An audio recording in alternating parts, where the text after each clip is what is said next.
right, people, welcome to the show, the Lib Smoke show, where we talk about everything. Shit. And in the future, we probably gonna be playing a couple of games that y'all might be liking. But we got a lot of topics today, ranging from wrestling to sports to politics. We gonna get serious today, people. We're getting serious today. A little bit. A little bit? Yeah. You sure? I got some stuff to say. Let's see. Then we gonna get serious today. There you go. But we're gonna start first with wrestling. We late on this, sorry, but hey, shit happens. They don't know when we put it up. Don't tell them we late. We're gonna start with the WWE review for Royal Rumble and NXT. What you thought about both of those pay-per-views? First, which one was better? Wow. Hit you with a doozy off the top. I'm going to say Royal Rumble, man. Really? Yeah, I'm going to say Royal Rumble. I enjoyed the Royal Rumble. I enjoyed NXT too, but I'm going to say Royal Rumble because I enjoyed the female Rumble. I enjoyed the Brock Lesnar match was good. I didn't think it was going to be good, but it was. The AJ Styles match, I knew that was going to be good. You know what I think about that Balor Brock match? It would have been better if it was a demon. He would have won if he was a demon. Stop it, man. Stop it, man. He would have won if he was a demon. He would have used his mystic powers. No, just come on. He would have slayed the beast. No, and if he would have lost, what would you say then about the beast? Now, it was a I bad agree. night. I want to see the beast more too. I don't know why they don't have the beast have him being the beast. I mean the demon. I would like to see it more too, but he was still gonna lose. I don't know that. He could have used his powers. No, they would have did that just to build up Brock more. Yeah. It's to build up Brock more. But for me, when I watch the Royal Rumble, I watch the Royal Rumble basically for the Rumble matches. I really don't be caring too much about the other matches. But yeah, that I think anytime you put them two in the ring, AJ Styles and Daniel Bryan, they're gonna have a good match. Yeah. So that was easy. Like, and one of the things I was gonna ask you about, like they have Daniel Bryan talking all of this stuff about baby boomers and all of that. I like why they have him playing a heel.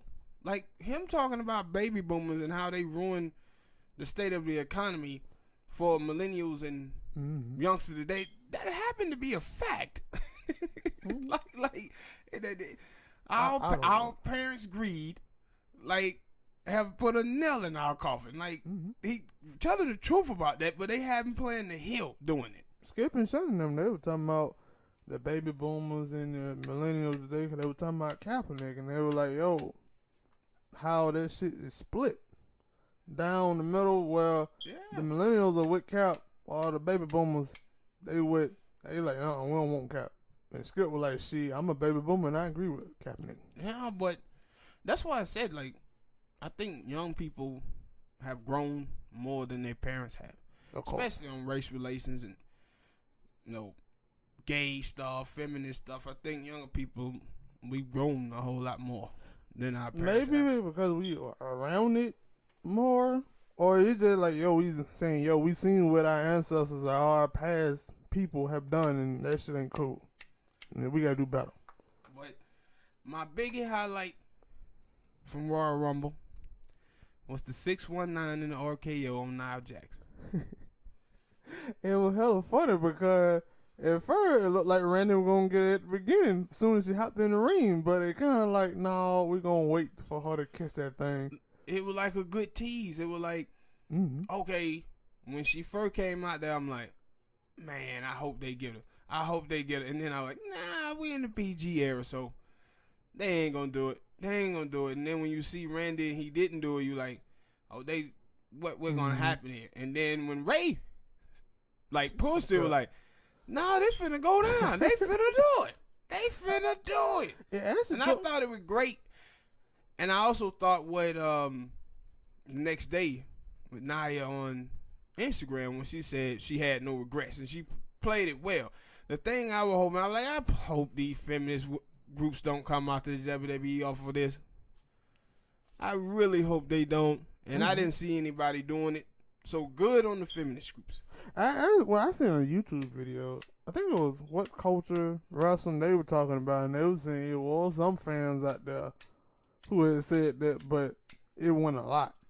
Obviously, it went a lot because. Good.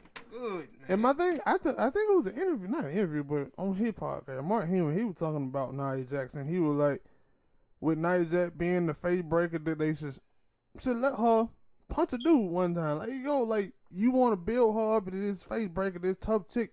Let her go out there and punch one of them dudes and act like it broke your face. And now I was like, did they go to that, or they just like, no, we kind of want to do the intergender thing, and she like the only chick that we can see that can probably we could throw in there and people can be like, yeah, she can beat him up. Yeah, but it's just this era now. So, and I think they scared of it. And I thought they was just throwing like a little sample out there Sunday just to see how it would play. Yeah, because I remember, I think it was on that same video of What's Culture Wrestling. They were talking about how it big in the indies because not too many people pay attention to the indies, but it's a lot of people who WWE is mainstream and people in the mainstream may not want to see that. But I was like, shit, and people in the indies like, we go for it. It's wrestling. We know that it is not real. CCW. They have it all the time. What are they? AAW. And I watched them, and I was like, it good. Like Candice LeRae, she was fantastic at it. Her, Million. I used to watch them girls over there perform all the time and doing it. And it was like really cool matches they would have. I thought a lot of those, like, of course they wrestle all the chicks, but I add a little more element to them that show that, they can go out here and perform with men and women and put on great matches. Why you limit? We talking about don't stop limiting women and this stuff right here, but you saying, we only want you to wrestle women. You limiting them again. And another thing, Shinsuke Nakamura, to me, greatest heel right now. Really good. And the thing, like, he doing really good, but the thing is he done moved so far down the card that, like, people were picking at him. Like, he went from the Royal Rumble win last year to now being on the opening card. But I said he been really good at this, though, lately. Ever since, like, he turned heel with the AJ feud, he been really good. Yeah, he know how to sell that. Like, you know what you don't see, like, with some of the heels, they don't sell being a heel that great.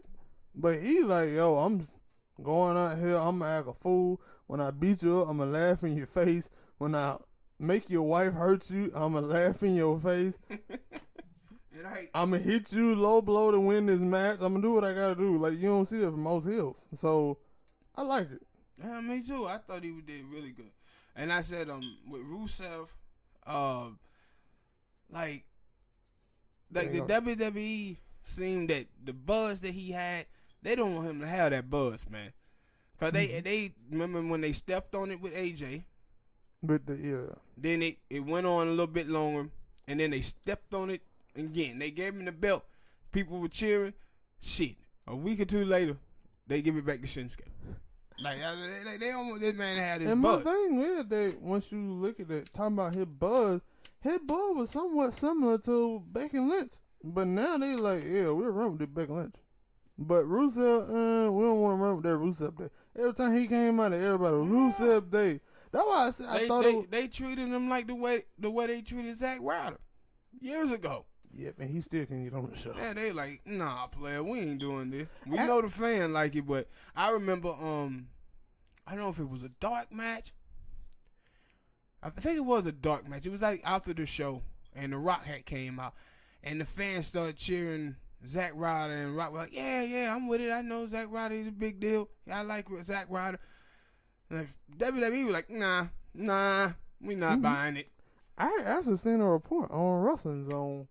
And they were talking about when Kurt came out there for the Royal Rumble, they were like, that was a last minute thing because it's supposed to have been Zack Ryder. But they thought that Kurt Angle would get a bigger pop than he would. Yeah. And it like, man. They step on certain people, bro. They do. It's certain people that they do not like, and they say, you know what? We don't care what the fans think. we ain't doing the Zack Ryder thing. Especially because they came up with that whole, we gonna be doing different now. We're gonna be doing this. We're gonna be giving more people opportunity. They're like, everybody except for Zack Ryder. Mm-hmm. Everybody except for Zack Ryder and Rusev. They gonna stay where they at. But I thought that the match had the right pace, and that's why I said Rusev and Nakamura, they work pretty well together.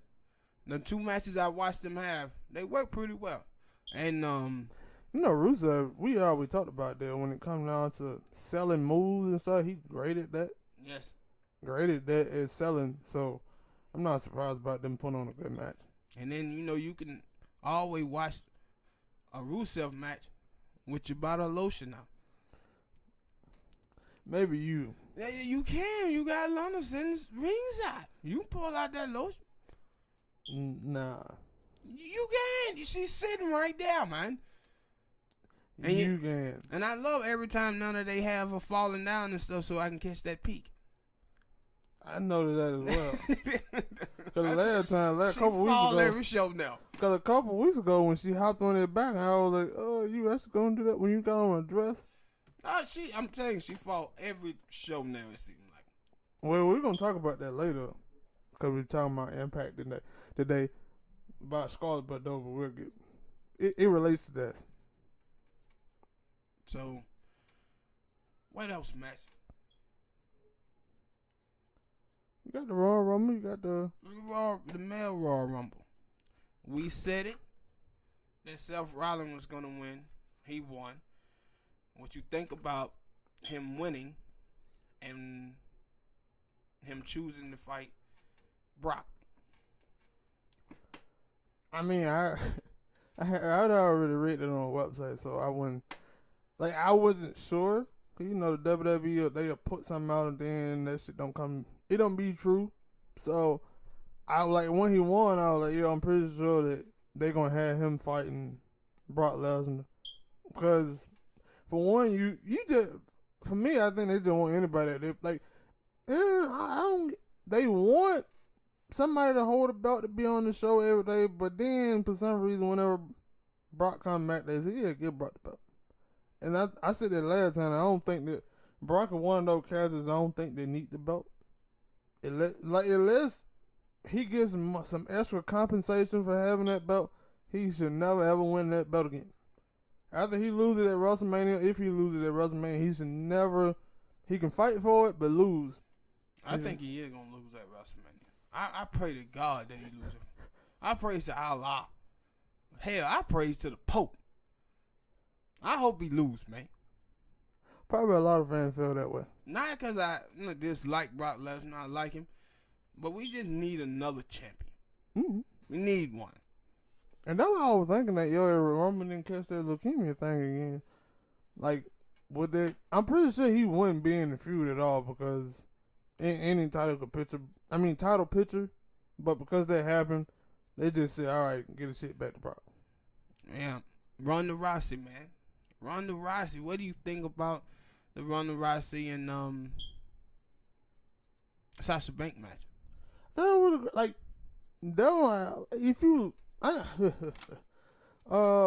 I think people right now are turning on her, and it's kind of funny.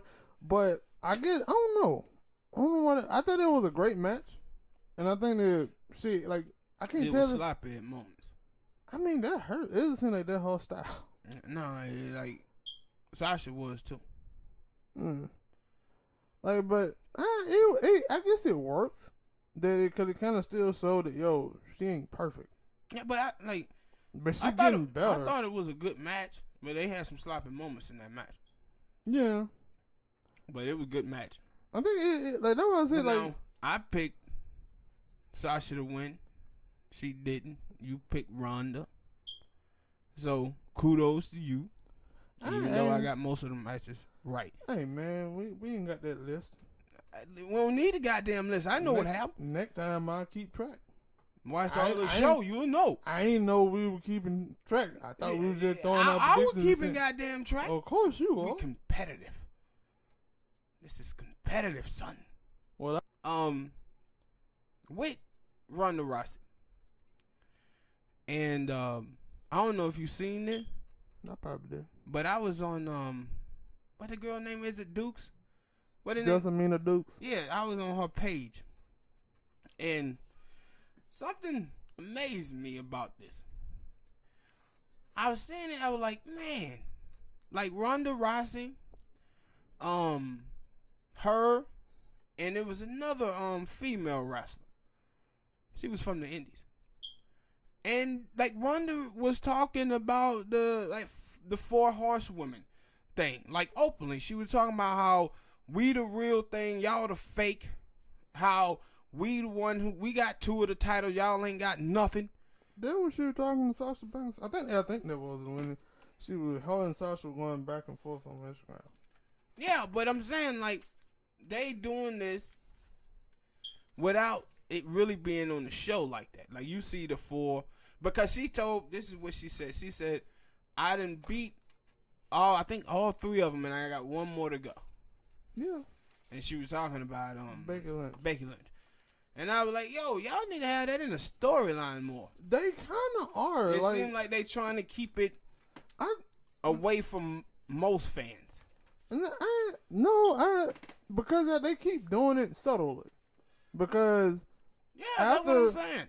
Because after Sasha lost to her twice, I mean, after the Royal Rumble and before that Sunday, the Monday Night Raw before the Royal Rumble, Sasha threw up the foe. And then Becky Lynch, when she came out there, they were like, yo, because I seen it on a website, they were like, when she got in the ring with Bayley, she threw up the foe. But they didn't show it on TV. But a fan caught her throwing up the foe right before. Yeah. And I was like, they kind of trying to do this subtly, like, yo, we gonna keep teasing teasing it. I think the reason why they doing it is because they want to lead this feud up with Becky Lynch and Charlotte. So you can't have it being all out that they together because I think they gonna have Charlotte turning. They're gonna that group gonna be the heel group. Charlotte then. I mean, yeah. Especially, we'll talk about that later. About how they're going to try to implement her in that WrestleMania match. Yeah, that's what I'm saying. And so, I mean, she already a heel. I mean, you probably be talking about Sasha and Bayley them turning heel. Or who do you think in that instance is going to be the heel? Sasha them, WWE 4 Horsemen, or the MMA 4 Horsemen? Who's going to be the heel in that thing?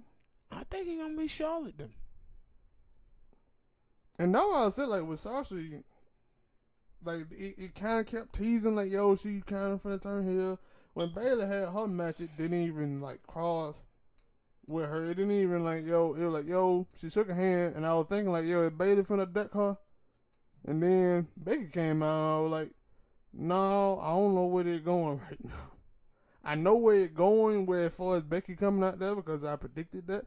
But as far as the 4 horsewoman thing, they probably trying to stretch this thing out. It might even happen during WrestleMania. They might try to have that match afterwards, maybe Survivor Series or something. Cause I think that's what they wanted to do last year, but it was too early.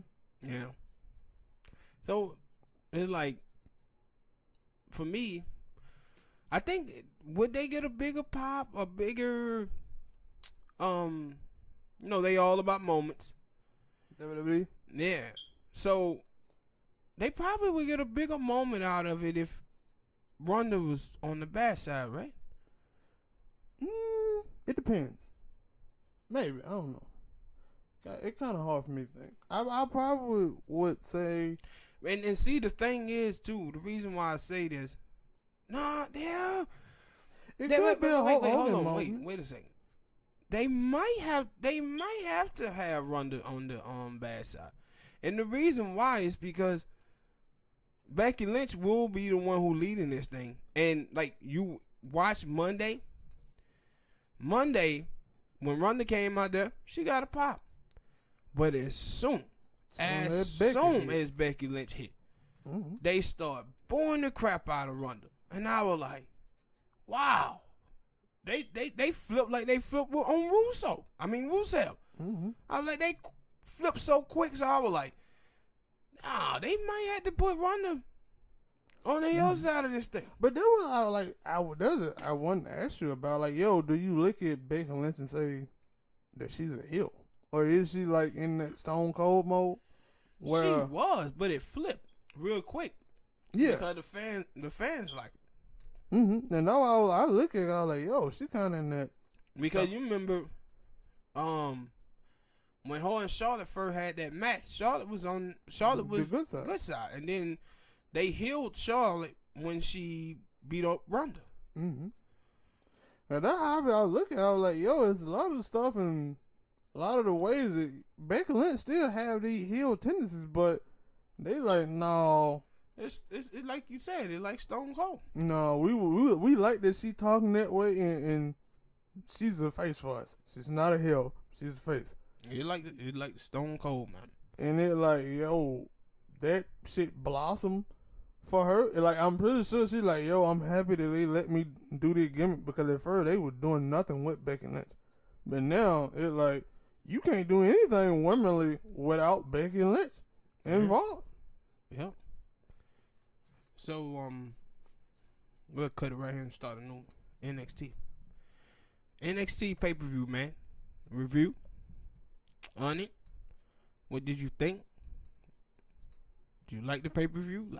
Didn't like it?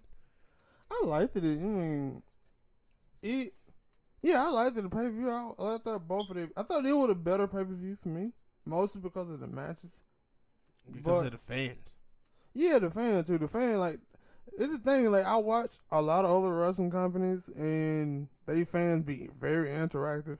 Like, even in New Japan, they fan, like, they say they fan be quiet, but they be interactive. They be cheering and stuff. They be louder than a WWE fan. Yeah, but it's kind of crazy. Like, you listen to NXT fans and then you listen to the WWE fan. It be like a dude had to go out there and down there break his neck before they say, yeah. And I'm like, what? Mm-hmm. We got all these doing all these flips and stuff, and y'all like, yeah, but we seen that before. This is like when people would criticize the WWE for their matches. And I said, this is the reason why they don't do them all-out matches like they do on the NXT pay-per-view, because the fans are going to get used to it. And the action that's in the ring now in the WWE, they didn't got used to that. So they don't get excited about it anymore. But you watch NXT Saturday night, like every pay-per-view, like the way they crowd was Saturday on pay-per-views, they don't be like that every Wednesday. Like the shows that come on Wednesday, they be mellow. Yeah, but I guess they be mellow because they be mixing in. No. The matches on Wednesday don't be fast paced. Yeah, the ones on Saturday, they be all out, man. Because that War Raider match, boy, them boys put on the show. Cause I'm trying to say that on NXT Wednesday that sometimes they be I feel so they be mixing in different wrestlers. So some wrestlers might not come in with the like they probably I'm pretty sure all of them work together in some form or fashion, but they have something like, yo, this is pay-per-view, we gotta do something real special. Yeah.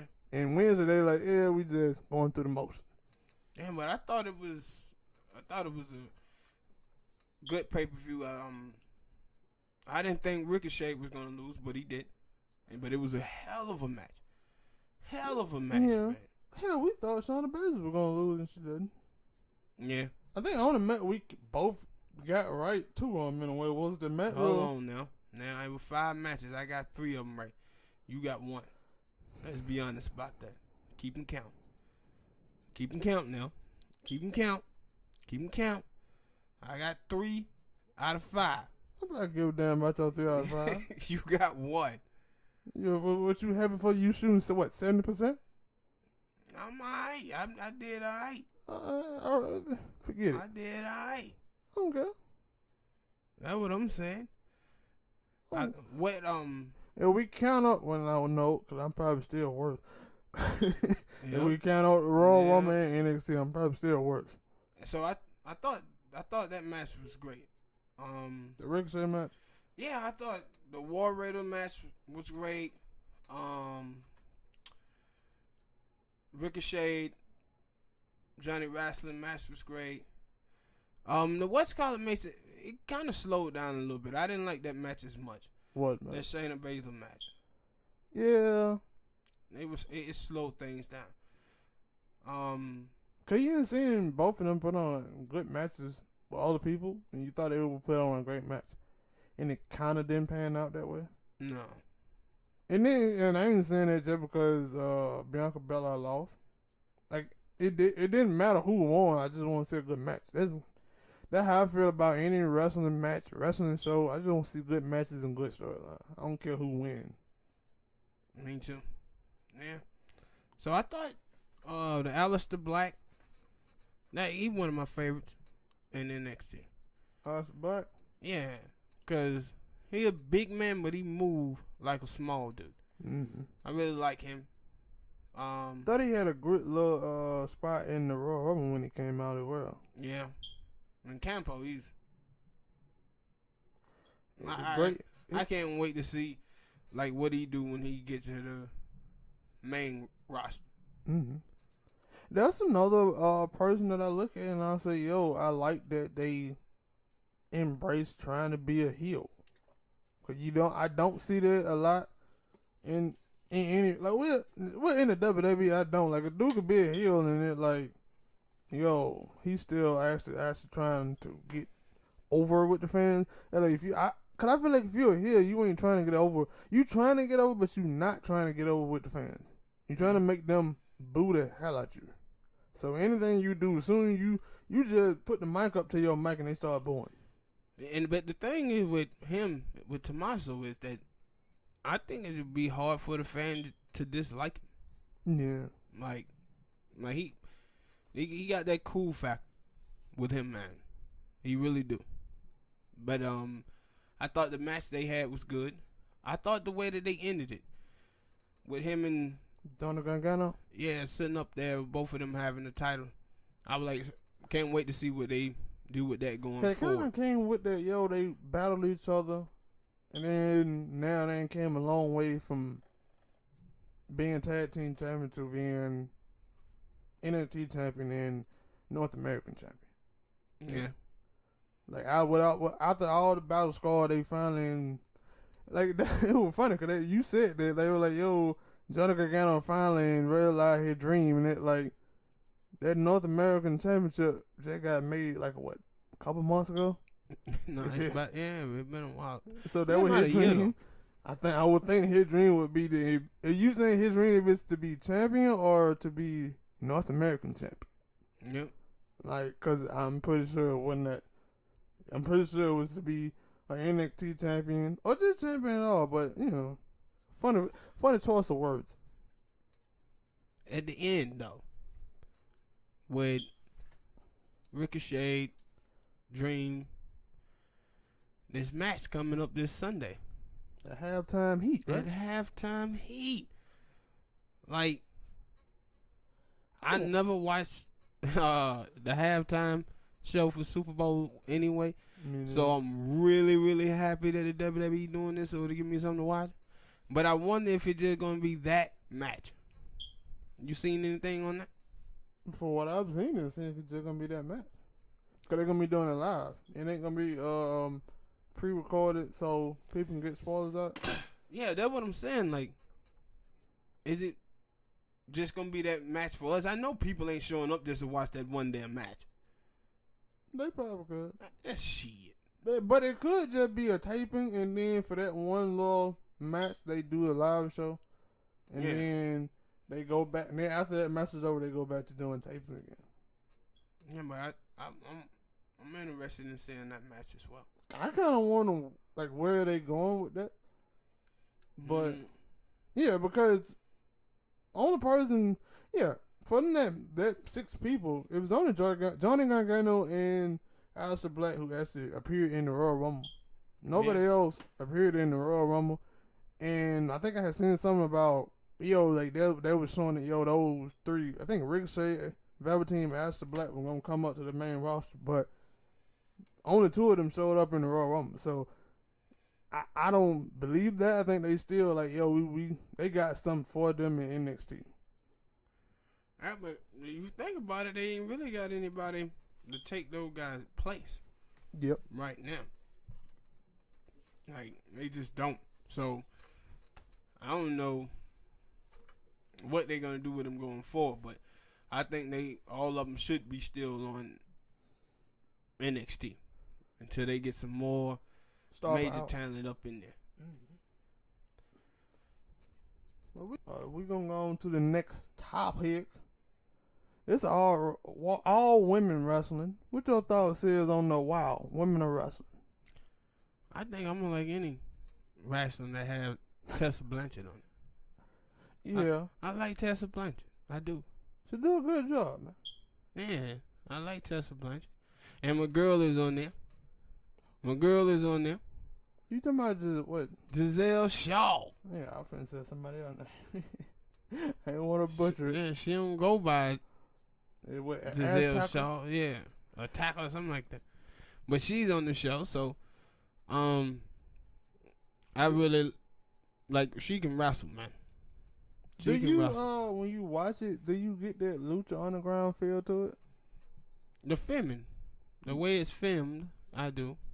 Cause I remember one of them. I think it's the governor's daughter, and she was like, "Yo, the show is more unique than Lucha Underground." And I was like, and after watching the first 2 episodes, I was like, "Okay, I see what they talking about." Like, cause they got a little off the screen type stuff. It kind of got like storyline off the screen, but then they throw in like the character background, like the little chick, the Australian princess or king, whatever. I don't know what the hell that. It was weird. I didn't know what it was either. Weird. I didn't know what it was either, but that's weird. That's weird about what weird is us. Weird as you gonna get when I'm fuck you. You gonna get it out here all the time. It about as weird as when I went on Instagram today and saw Caitlyn on them with braids. Caitlyn. Yeah. Oh yeah, I think I know what you're talking about. I was like, okay. But that's why I said with that show, I gotta watch it. I gotta let it develop. That's why develop is storylines. Gotta get in storylines because it ain't been them like 2 or 3 shows. 2 shows. No, it ain't just 2. So I haven't been able to get into it. And that one like TNA in a way. Like since TNA Impact come back, and like I gotta get familiar with our storyline. Of course, you got the Tessa and young lady Taya. So I gotta get back on it and get back into the storylines of it. Speaking of Impact Wrestling, you spoke on the Tessa and Taya thing. What you think? How do you think the Scarlet Bordeaux is gonna do in her first match in 3? I think it's 3 weeks. She's gonna have her first match.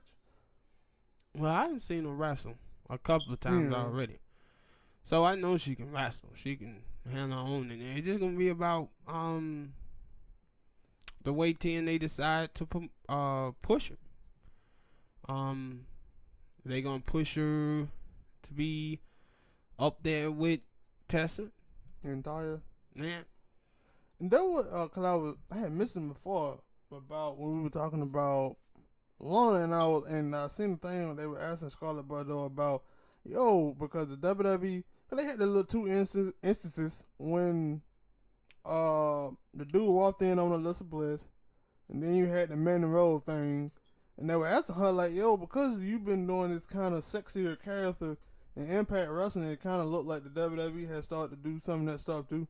Like, do you think they looking at you saying, it worked for them, that, maybe they can still try that with the WWE? And she was like, yeah, I think there's room in wrestling for women to be sexy and still be about them. And when I seen it, I was like, they with that Lana thing. Because normally Lana never got involved in matches like that. But but the stuff, I don't think that's what they doing with Lana. They did it with Alyssa Bliss, and they did it with Mandy Rose. But I don't think that's what they were going with. I think that stuff that happened to be happening with Lana.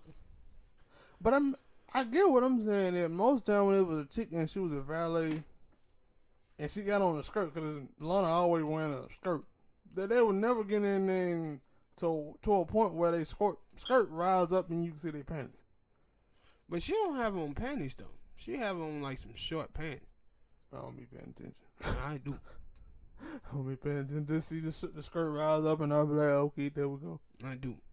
I saw it. I know you be up there front closer. Cameras out. They like some shorts. I didn't notice. But yeah, though, that what I think that it worked when you watch the YouTube views on those vids. It did. They got high marks. So yeah, the thing is, the WWE normally try to cater to children, but it's still a lot of adults, man, who watch the wrestling. Yeah, the guys are gonna go up there and check that out. How they go on WWE.com?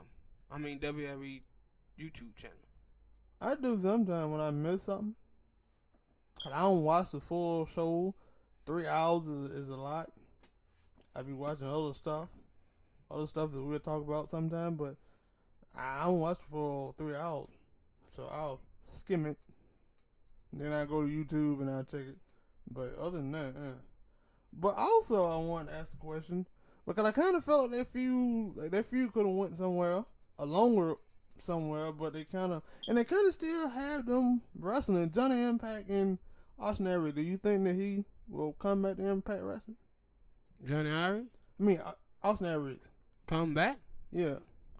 Who knows about this nutcase? Cause I was like, yo, they had the feud with him and then Killer Cross and Moose. They was on the same side, and they still kind of have that same angle going now. And I'm like, yo, they just waited biding time so he could finally come back and then finish that feud up. And he just like, oh, I ain't coming back. You know what I'm saying? Why did he leave in the first place? His contract was up. Yeah, but I'm saying, like, come on, man. Like, I'm with Jim Cornette. I'm getting tired of Austin Aries. Like, when he first left, I said he shouldn't have. We said that about a lot of people. And then he realized it, and he come back, and then he leave again. They're like, come on, man. Come on, dude. Cause at first I was seeing things, and they were like, yo, it's supposed to be like an angle where he go to other wrestling companies and wrestle there, and then he'll finally come back. But I haven't been seeing anything on that since. God, he ain't that type of dude. Like, my thing was, he had a place in TNA. That was it. Like, I always thought that Cody Rhodes could go and do the things that Cody Rhodes is doing now. I didn't see that with Austin Aries. And then listening to Jim Cornette and the way Jim Cornette talked about him when he had him, he's a bit of a dickhead. Well, speaking of that, when you said Cody Rhodes and you mentioned him, Dean Ambrose contract supposed to be coming up in April. He's supposed to be leaving the WWE. Do you think that he can have that same type of impact as Cody Rhodes? Yeah. He'll be able to carry the Shield name and the WWE name, and Dean Ambrose made a name for himself in the WWE, so I think he'll be successful outside. That's it's gonna come down to whether he going to Ring of Honor or he going to AEW. We'll see. We'll see. And my whole thing with Dean is, what happens with Renee Young? I seen her tweet out her support, but it ain't like she was saying I'm leaving. Yeah, but that's what I'm saying. Like, how do you be married when your wife is on the road that much? And like, they have a strong lover. They think they do. A lot of people do. For him to say, "Yo, I'm out." Like, I'm out. I'm done. Yeah, I think I was. Yeah, have he given any interviews? No, because I haven't seen anything. Because I would like to know, like, was he burnt out, or did he just feel like he needed to get away? When I had read the thing about him, they said he's not gonna sign back. They said he was frustrated with his character, and that a lot of the character, I guess, whether he was on the good side or the bad side, he didn't like the way his character way he had to portray his character, he didn't like it. That ain't like that when who he was. So I don't know. I agree with Dean Ambrose because I didn't like I didn't like the heel turn. I think it was what was And two, I didn't like the haircut. Yeah, I said that. I didn't like the haircut. Like, yo, man, who told Dean Ambrose to get that dumbass haircut? Yeah, I don't like the haircut. Shit was terrible. And like, I thought Dean Ambrose character was fantastic. Lunatic fringe. Yeah. I thought he did his thing with that character. Like, they didn't have to change him down with the jacket. And, even though I like the jacket. Yeah, he wears nice jackets. But, yeah, I don't like his character too much neither. The whole doctor thing. You got shot in the ass. Yeah, when he was coming out with the police and all that stuff, I didn't like that stuff either. I thought Ding was bigger than that. We keep going back to the WWE. We're supposed to be sticking on Impact right now. But, so, I'm going to go back. We talking about, especially because we talking about characters. Do you like Allie change to Dark Alley and the whole thing that they doing with her? Nope. So, you don't like it? No. Why not? Allie ain't that good. As a wrestler, just an acting up period. Well, I thought she did a good job when she supposed to be like the assistant Allie, because she looked like it fit that she supposed to be like a. You know what Allie looked like? Allie looked like a 2002-2003 diva wrestler. When you watch her, do you think she performed up to par with the rest of the ladies that wrestle? Not really. She doesn't. Really. She doesn't. She's like, Western girls look like professional wrestlers, and she look like a girly wrestler. And that was because I heard of her before. She's in that Marty Bell frame. Yeah. When Marty Bell started getting good, she didn't start to get good. But when they used to call her Cherry Bomb when she was in the Indies, I was like, I used to always hear the name. Yeah. But I never seen her wrestle. So when I finally seen her wrestle, I was like, it ain't that great. Yeah. Man, she ain't that great in the ring. It ain't that great. She's like I said, she's like the first women wrestler that you seen where she ain't that athletic. Mm-hmm. And I was saying that too about Su Yung. And I was like, yo, with Su Yung, she just got a character. The character is great. I ain't never heard her speak. I have. I seen it in the interview. Off, like yeah. I seen her talk. But I was like, yo, her character is great, but like her wrestling, like she ain't really. I think it was like that triple threat match they had with Allie, Tulsa, and her. I thought that was a great match. But like 1-on-1, like them matches are not great. Yeah. And that's why I was like, yo, do I want to see a Roman Mary versus Su Yung? Character wise, you want to see the stuff that they can create, but match wise, I don't know. Man, me neither. I don't know about the match. Me neither. But off the mat, not match storyline wise, yeah, I think that shit gonna be great. It can be funny. I think it'll be good. It'll be good, but match wise, I'll sit back on that. I'll wait on that. Yeah. But that's the end of our wrestling talk. We're gonna move on to Terry Crews. No. Terry Crews. You jumping the gun. Terry Crews. You jumping the gun. I said Terry Crews. You want to talk about that now? Yes. I want to talk about Terry Crews. Well, go on then. As y'all know, that man touch on his nutsack. Terry Crews was sexual harassed. Now, if you've been on Twitter, been on the internet, you will see that Terry Crews have a vendetta. And his vendetta is against straight black men. I'm a straight black man. And I support Terry Crews. But what Terry Crews has started to do is to generalize and project the views and actions of some black men on all black men.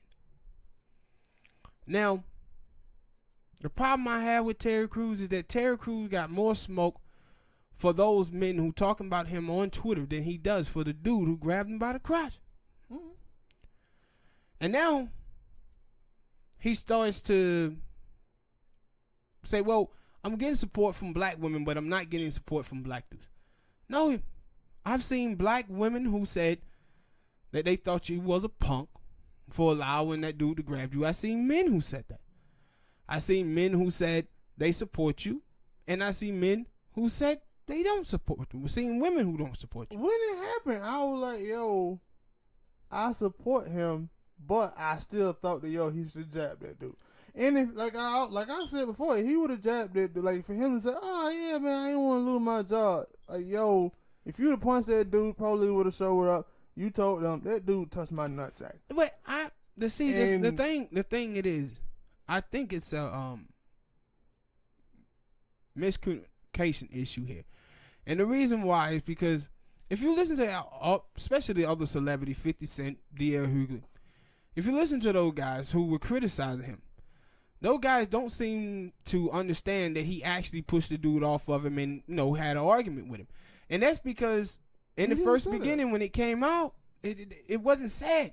Mm-hmm. So people thought he just got grabbed and went on by the business, and then the Me Too movement started and he came out saying, yeah, I got touched too. Mm-hmm. That's what a lot of people thought happened with him. But now, the problem I have with him now is that it seemed like he's trying to like better his career off of this straight black men stuff. And then getting these black feminists to support him. But the problem I have is the women who are supporting him, if it was his wife who got grabbed and he didn't do anything, those same women would have been calling him a punk. Because those same women are the ones who are going around talking about straight black men don't protect us. Yeah. This is what they be saying all the time. So for me, when I look at this with him, it's like, yo, dude, you pandering, man.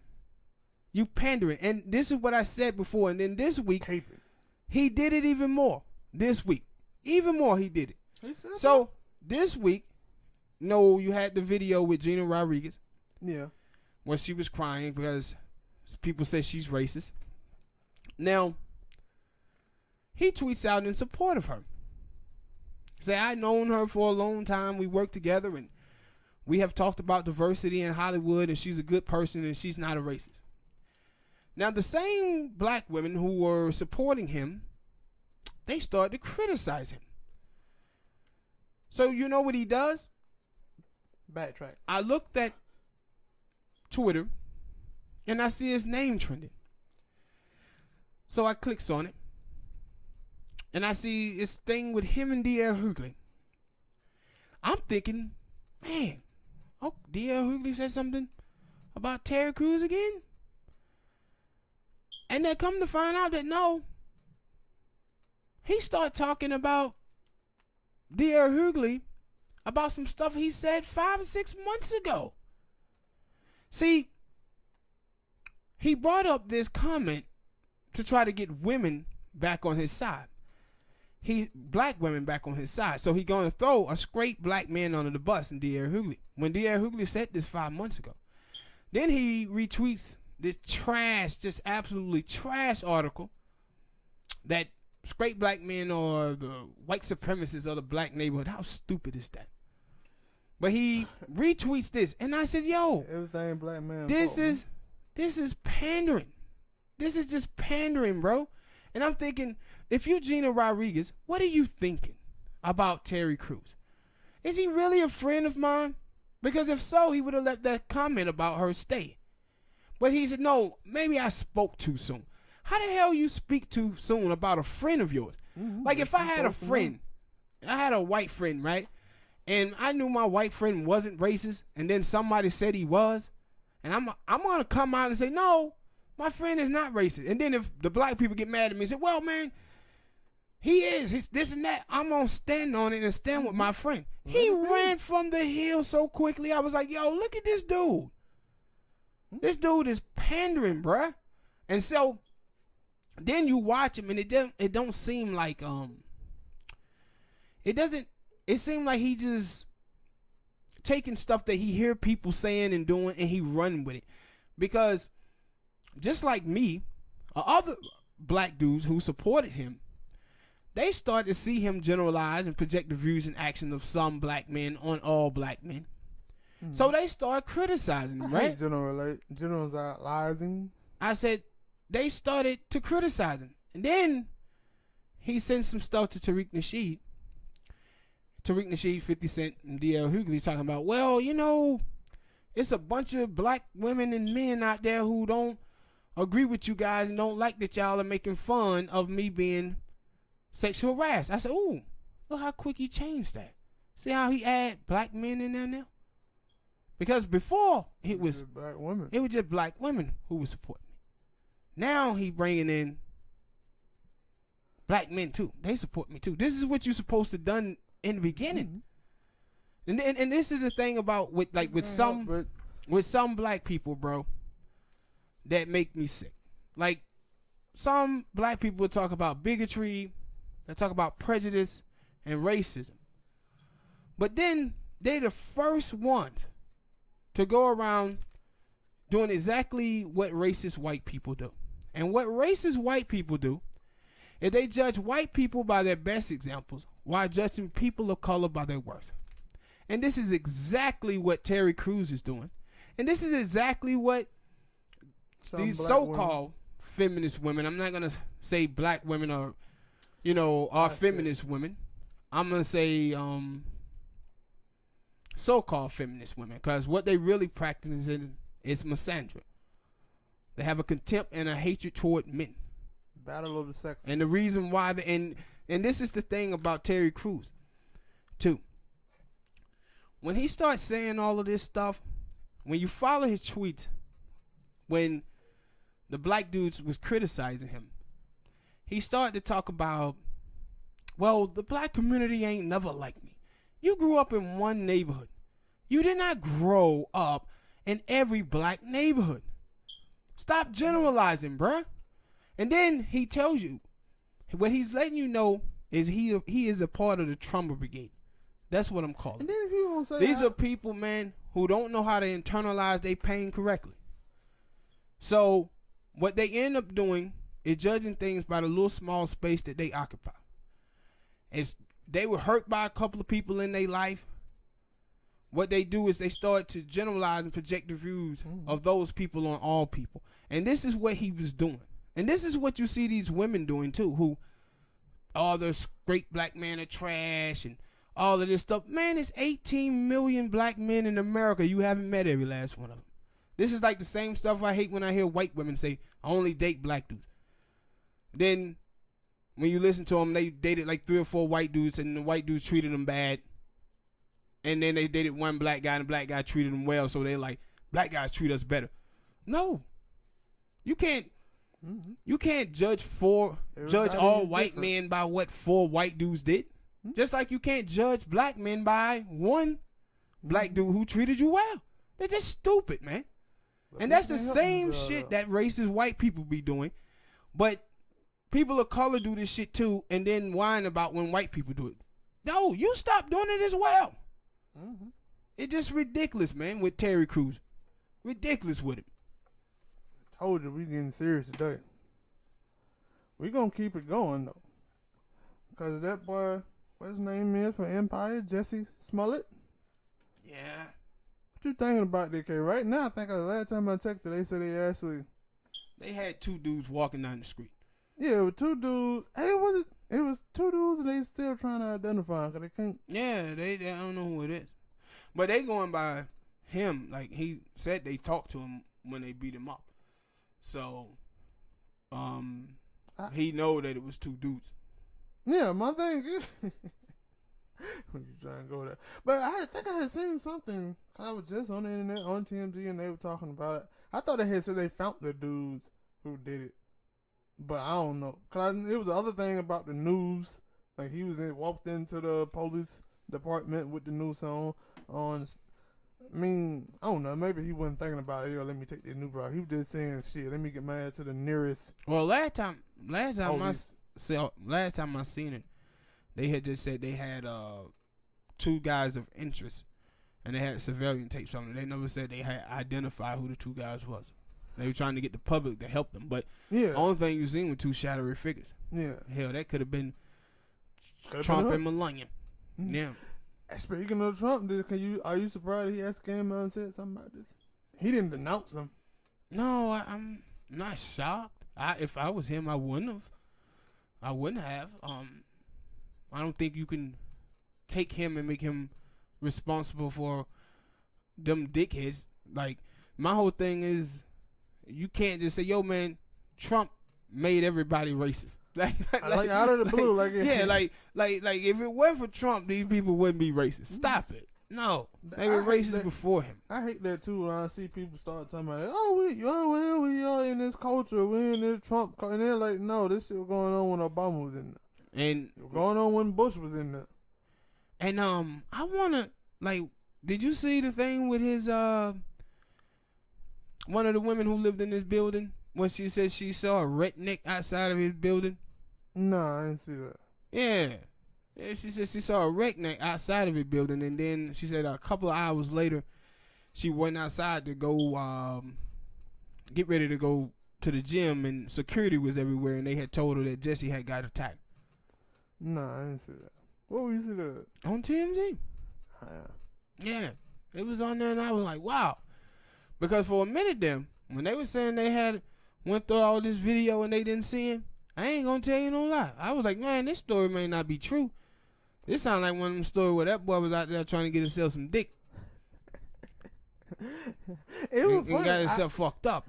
No, I did see that a topic like that on Media Takeout when they were like, yo, they wanted to, I think the police wanted to see his phone call, check his phone record because they thought it was, like, maybe this is a hoax. Yeah. And I was like, yo, I'm getting conflicted reports. I'm seeing conflicted things because one point they kind of making it seem like, like you said, he was out there trying to get a little twing. And then he was trying to get some dick. He was trying to get some dick.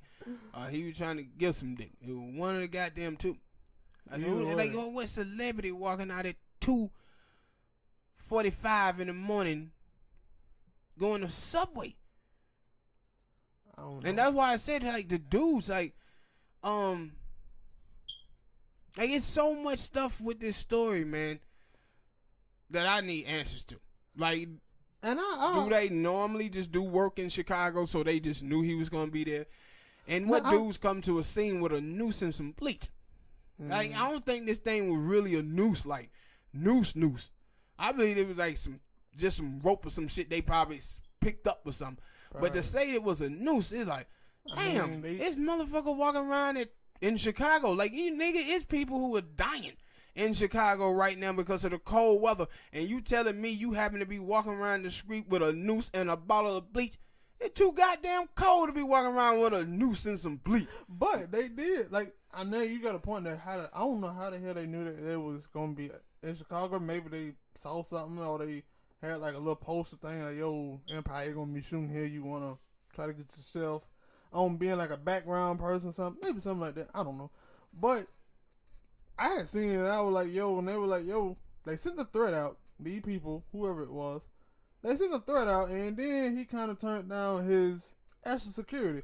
Now, for me, I know people out there in this world are crazy. So, if somebody send me a threat today, and somebody say, hey, yo, man, hey, Smoke, we want to give you extra security, I'm taking it. I ain't taking these people lightly.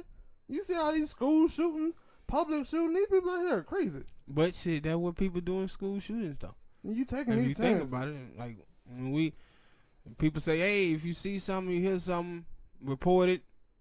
The schools always say that. When we went to school, you heard motherfuckers say shit.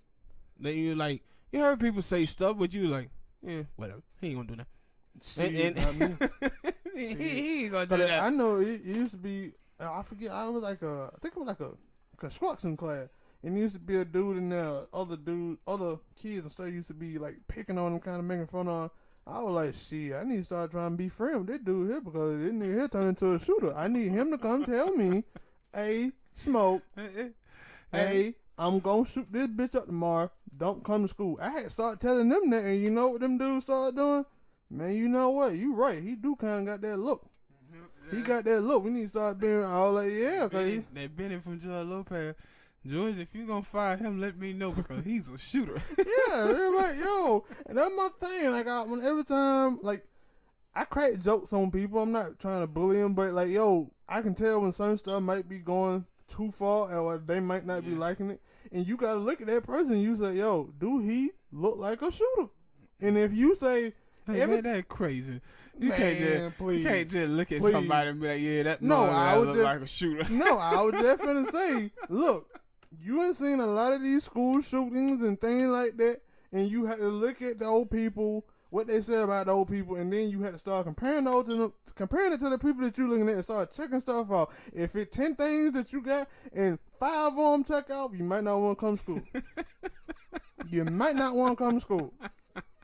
Stop. Especially if that dude don't come to school for that. Especially if he show you a picture like, hey, such and such, come check this out. He show you a picture of him with a gun. Yeah. Yeah. Start looking for the nearest exit. If you come to school. But what do you think this story true or not? I don't know, man. I don't. Anytime something come out like this, whether it's like this, sexual assault, whatever, I need to see the evidence. I ain't finna just jump on anything that start saying yeah, because I have done that before in the past, whether it's this or anything. But you know what I don't like about this? What I don't like about this, and not just this, it's just the climate now. Man, it seems like everybody is in the Expression Olympics, man. Mm-hmm. Like, everybody is oppressed, it seems like. Oh. Because my whole thing was the story, TMZ reported it, and they was like, in a homophobic attack. Then you had black people saying, oh, they didn't acknowledge that he was black. Then those people get attacked from the gay community saying, oh, y'all got to mention that he was gay. There was a gay Anna. I was like, dude, what do it matter? The man was attacked. It don't matter what color he was. He got attacked. When I first saw it, or when you told me about it, I was like, yo, I didn't even think about, that dude was gay. I just thought about he was black. Because I know who, as soon as you said it, I got confused because I thought you said power, but you said empire. So I was like, that dude was black. Didn't think about it, he's gay. Yeah. Because I don't give a damn about your sexual orientation. I'm telling you, man, that's what we got going on now. Oppression Olympics. Like, everybody is like, want attention for themselves. Like, that's when you saw the neo-Nazis in the groups. Yeah. And neo-Nazis in the streets a couple years ago. That's what they was doing. Like, hey, we oppressed. The Jews want replaces. With gay people and feminism. It's like, look at me, look at me. We had this in hip-hop first. When everybody started wearing these crazy-ass clothes and shit. Like, look at me, look at me. And now it done moved into the politics of everything. Well, look at me, look at me. Everybody want attention. Me too. I'm like we had talked about that when we would like see certain sports players or even actors or whatnot. That like you never knew that like they was gay. And some people like it's they personal. That's supposed to be personal. Like, so go ahead. It's supposed to be personal, but you will start to see like some people come out and say, "Yo, I'm gay," and it like, all right, you didn't need to tell us that. But yeah, like. You what it is? It's like interracial dating to me. Like, if you date interracial, fine, do your thing. But people in interracial relationships and people being gay, they kind of announce it like it's something special. Like when you see people at their graduation. Hey, yeah, I want to let everybody know I'm gay. What? Oh, okay. Like, this supposed to be normal. I thought this is what we were saying was normal. Mm-hmm. Normal. Yeah. Heterosexual people don't get on stage and be like, yo, I'm straight. Yeah. They don't wear shirts that say I'm straight. Like, it's supposed to be normal now, man. Mm-hmm. Like, it's 2019. And that's why I said, we have to, if we're going to be normalized, then normalize it. Mm-hmm. But today, it's just like everybody like, yo, we want this attention for this. And it's attention for that. And it's like, y'all out here fighting each other. Like, y'all fighting each other. And and then some of the, gay black dudes, I don't know what's going on with them. Some of them. Black man fault. It's I don't put my, I am black before I'm queer. I am queer before I'm black. And then it's like, okay. Change the game. I hear you talking about black dudes who are homophobic. I don't hear you ever talk about white people who are racist though. Oh, Because so it seemed, yeah, but it seemed like you are queer before you were black. Mm-hmm. Like everybody is talking about this story on the left, political left, but the Ed Buck story, nobody's talking about that, and they're not talking about the Ed Buck story for a reason. When the dude, the billionaire dude, who's a Democrat donor, who yes. All, and that's why they're not talking about it. Like the people who work for these companies on the left, they're not talking about the Ed Buck story because he's a Democratic donor. Because every other story they talk about, this story was everywhere, blown up, and it was like, yo, the Ed Buck. How come nobody talking about the Ed Buck story? Well, he dude damn near like a serial killer. He got 2 bodies on him. Mm-hmm. And ain't nobody talking about it. Ain't nobody talking about this story like this. Mm-hmm. Like the people who are talking about it, it's the straight men. Straight men are the one who are talking about it. Yeah. But they tell you that straight men are the devil. Straight white men suck. Straight black men suck. They were like, yo, straight men are the one who out here talking about this Ed Buck situation, while you don't see many gay people talking about it at all. Especially on the left. Goddamn people out here crazy. Can't trust them. What the word is? Can't trust the president as far as you can throw them. Yeah, some of these motherfuckers fat than a mama that you ain't throwing them too goddamn for. Can't trust them. Cause, like I always see it that way. Like, yo, sometimes people, I think I seen somebody say, yo, people like to pick and choose what they are outraged about. And then when I first selective outrage. Yeah, when I first heard it, I was like, no. Then like as I start beginning on the internet more stuff, I don't even go on Twitter. I don't fuck with Twitter. I leave that to you. I don't go in the comment section too much because I'm like, yo, something wrong with y'all, man. I'm telling you, it's the trauma brigade, man. Something wrong with I said when man. you watch like and see, this is the thing that amazes me. Kevin Hart. I was just finna hit. They went after Kevin Hart. And I was like, okay, Kevin Hart said some stuff that he shouldn't have said. He apologized for it. Now it's over. Yeah.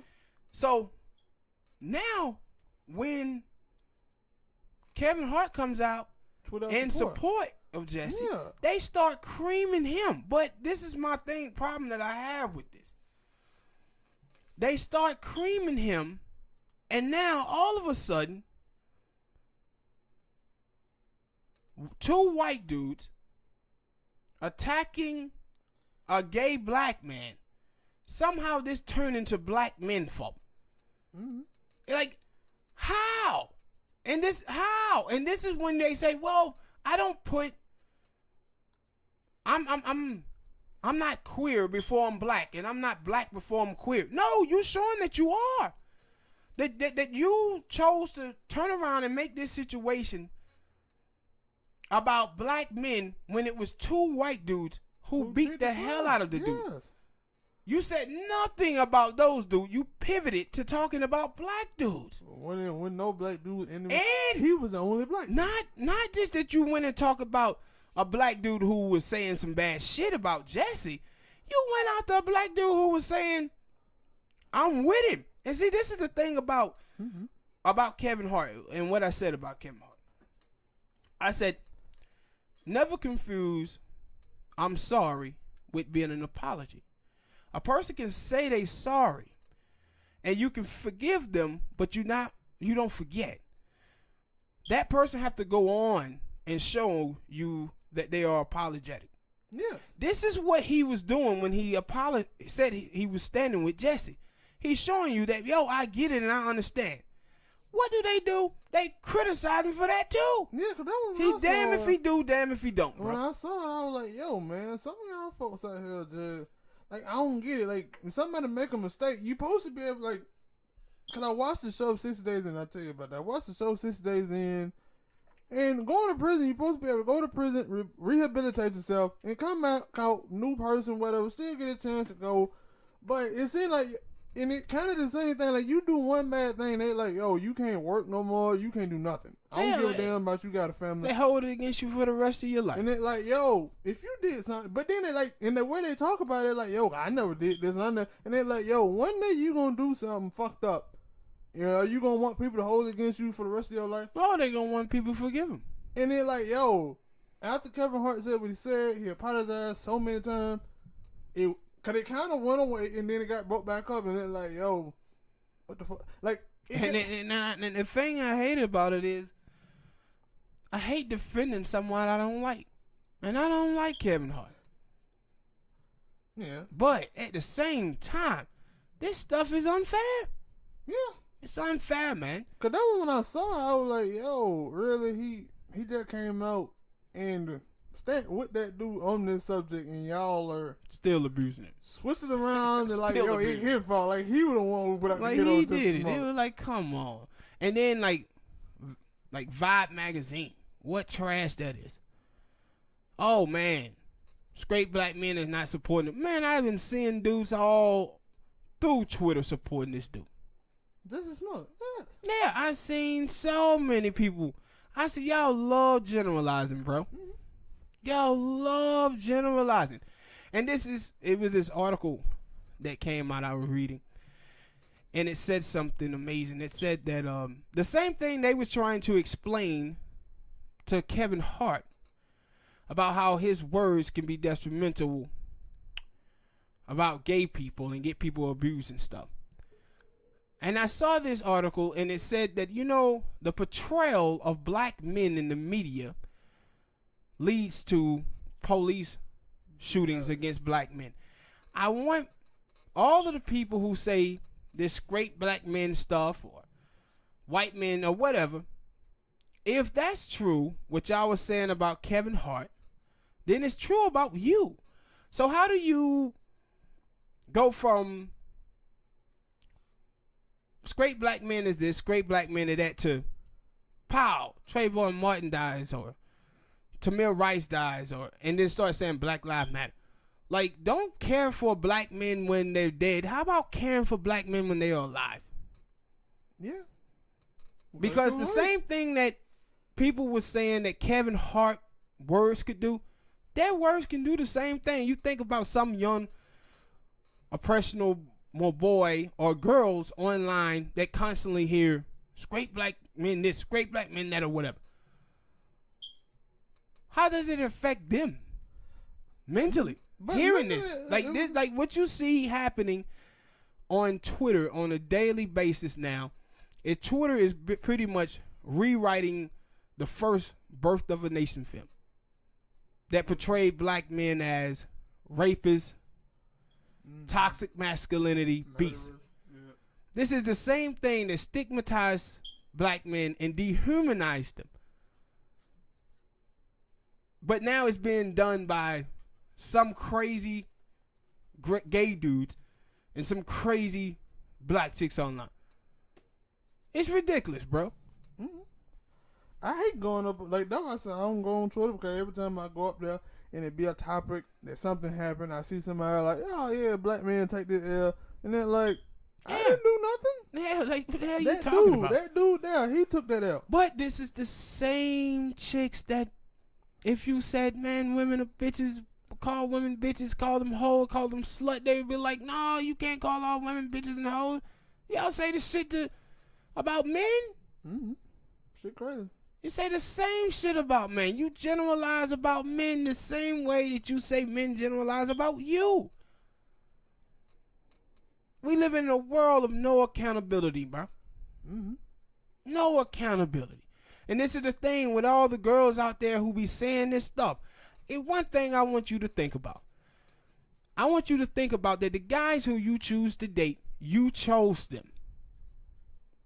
You chose to date those guys. Mm-hmm. Take some accountability on yourself. Every time you're in a relationship with a bad guy, I want you to think about that I chose to date these guys, and I want you to think about all the guys who you shot down and said no to. You have to start questioning what your standards are in men and take some accountability. This is the same thing with guys. Where you see guys is out here focusing on tits and ass and then get in a relationship with a bad chick and then want to come whining to you about it. That be crazy, yo. Yeah, that be crazy, yo. You're taking child support on. How many niggas' lives have been ruined because of this saying right here? She thick though. Mm-hmm. She thick though. Like, yeah, but what is a personality like? Character. Morals, values. They ain't paying attention to none of that.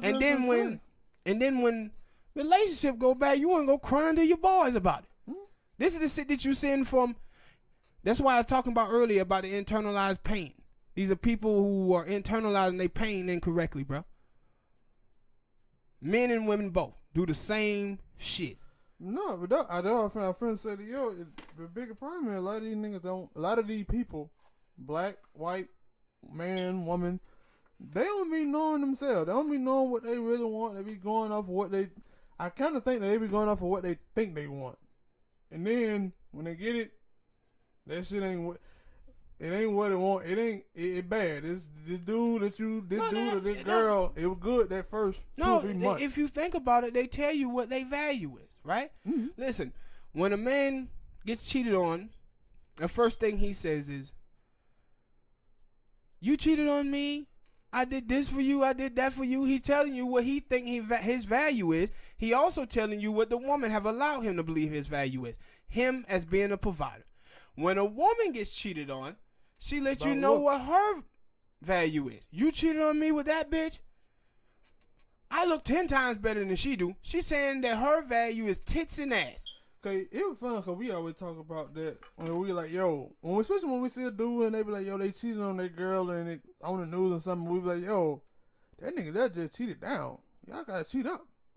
I was in the car driving. I'm listening to they be playing comedian things like shows. And Bill Bellamy, he was telling a joke and he was like, yo, man, when you cheat on your old lady, make sure you upgrade because what gonna happen when you cheat on her? She gonna say, oh, you cheat on me with that bitch there. I look. Wait a minute. No, that girl look better than me. All right, obviously.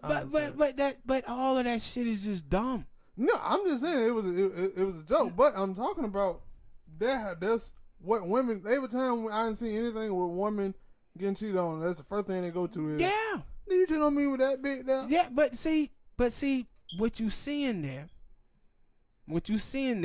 is the hooker and John mentality I call. That's what you're seeing, where you watch men have marginalized and devalued women down to being tits and ass, and women have marginalized and devalued men down to being a fucking walking ATM. And we have no value in each other. We see no value in each other. Mm-hmm. Like, being a father is not valued. Being a husband is not valued. Being a wife, a mother, is not valued, man. It's just not valued anymore. And for the ones that do for women, they are pick-me's. I said it just tits and ass. Right? And this is the whole thing. You see it like when you hear girls say, I'm an independent woman. I don't need a man for nothing. The thing is to listen to what they say when they say, I don't need a man for nothing. I got my own car. I got my own house. Pay my own bills. Yeah, men play more roles in this society. And then when you see men, and they talk about women, it's just tits and ass. That's all it is. And they're like, yo, this is why we got so many broken goddamn families. Like, if you in a relationship with a woman, you must see the value in that woman. And two, a woman can't expect for a man to know a woman's worth if she doesn't know it herself. Mm-hmm. And this is the same thing with guys. Guys can't expect for a woman to know a man's worth unless he knows it. Yeah, no, I always said about some of these women that I see, they were like, yo, for a dude, because like, how am I supposed to love you if you don't know how to love yourself first? Yeah.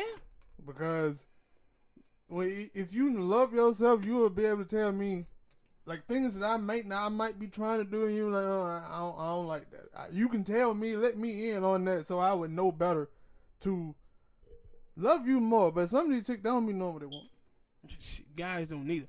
If you watch guys, when guys talk about what they want in a woman, it's like damn, they listen to a man ordering an escort. No, I always say about that about dudes. And, yo, it's funny that dude. Like I do see dudes. Like the thing I hear from dudes, like yo, I would say, yo, y'all dude basically would want should be going out to porn stars because that's something that does. Yeah, like what you want. Like ordering an escort. It's like pulling up in your laptop, open your laptop up, look on the website, find a beautiful girl, order her up. When she comes in the room, she play around with you on a little bit, watching television, trying to fool herself and thinking that she in love with you. Y'all have sex, y'all exchange cash, and she leave. You know what that is? When you listen to men talk, and women talk, what you hear from them is they're not looking for a husband. They're not looking for a wife.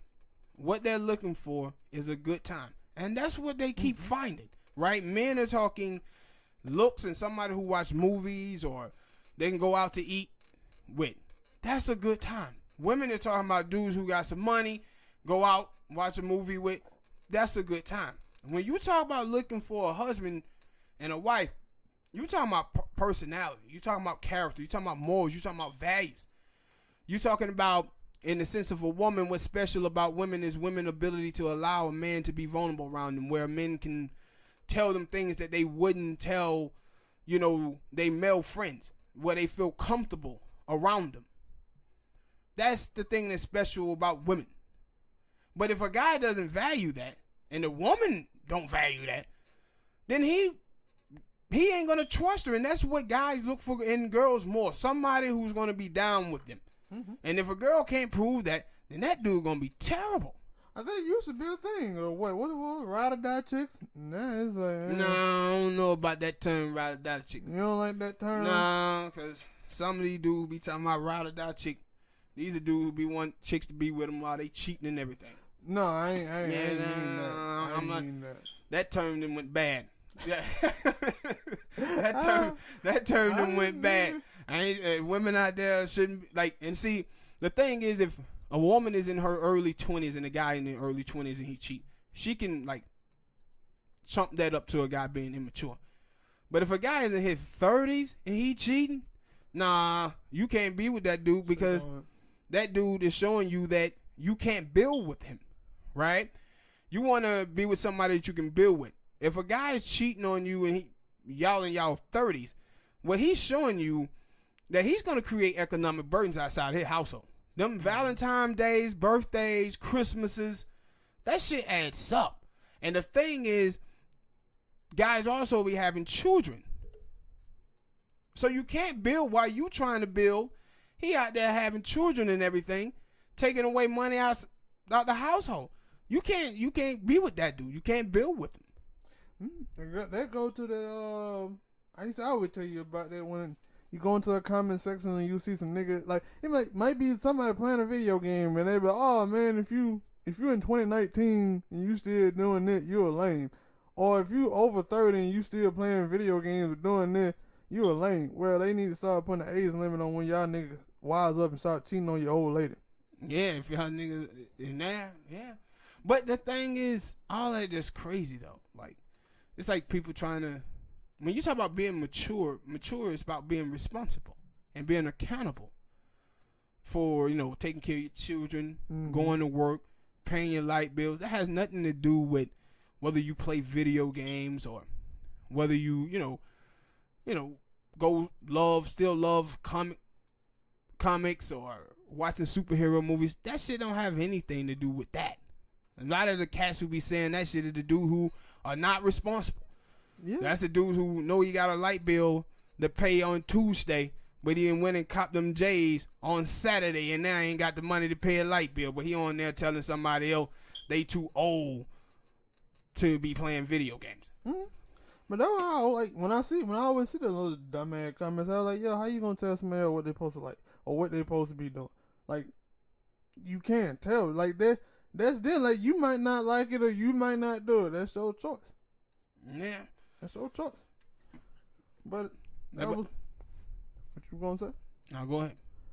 Well, we have been on that topic. We still on this serious note. Well, this ain't really a serious note. It's more like a lighthearted note. The game. the rapper, Game. Jesus. Back, y'all would say he back in the news. We always talk about the Game doing this. Why he always got it? When he got an album coming out, he either doing two things. He beefing with somebody or he dropping names. Why is that his MO? Because that's where he come from. Eminem started it, then 50 Cent, then Game.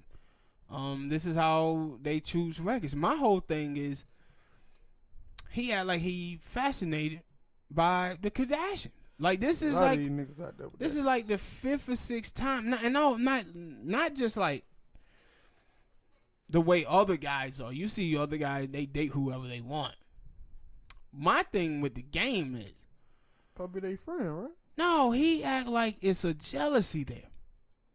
Like this wasn't the first time he talked about having sex with Kim. He had talked about having sex with Chloe. He had talked about having sex with Courtney.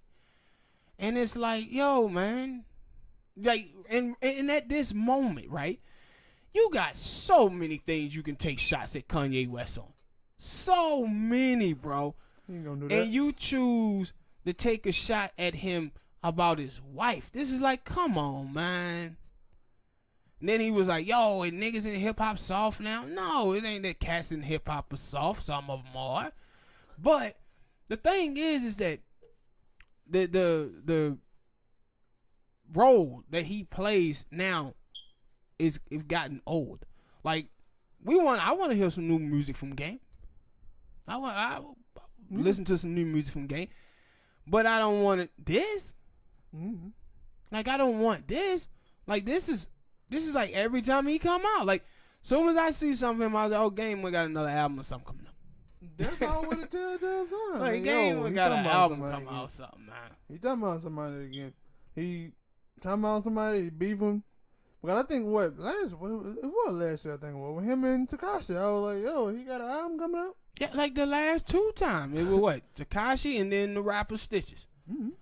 Like, they're the 2 times we hear about it. Like, every time I see that, I was like, yo, he got an album coming out. It's the only way. He went trying to promote that thing when they were talking about him sleeping with that younger girl.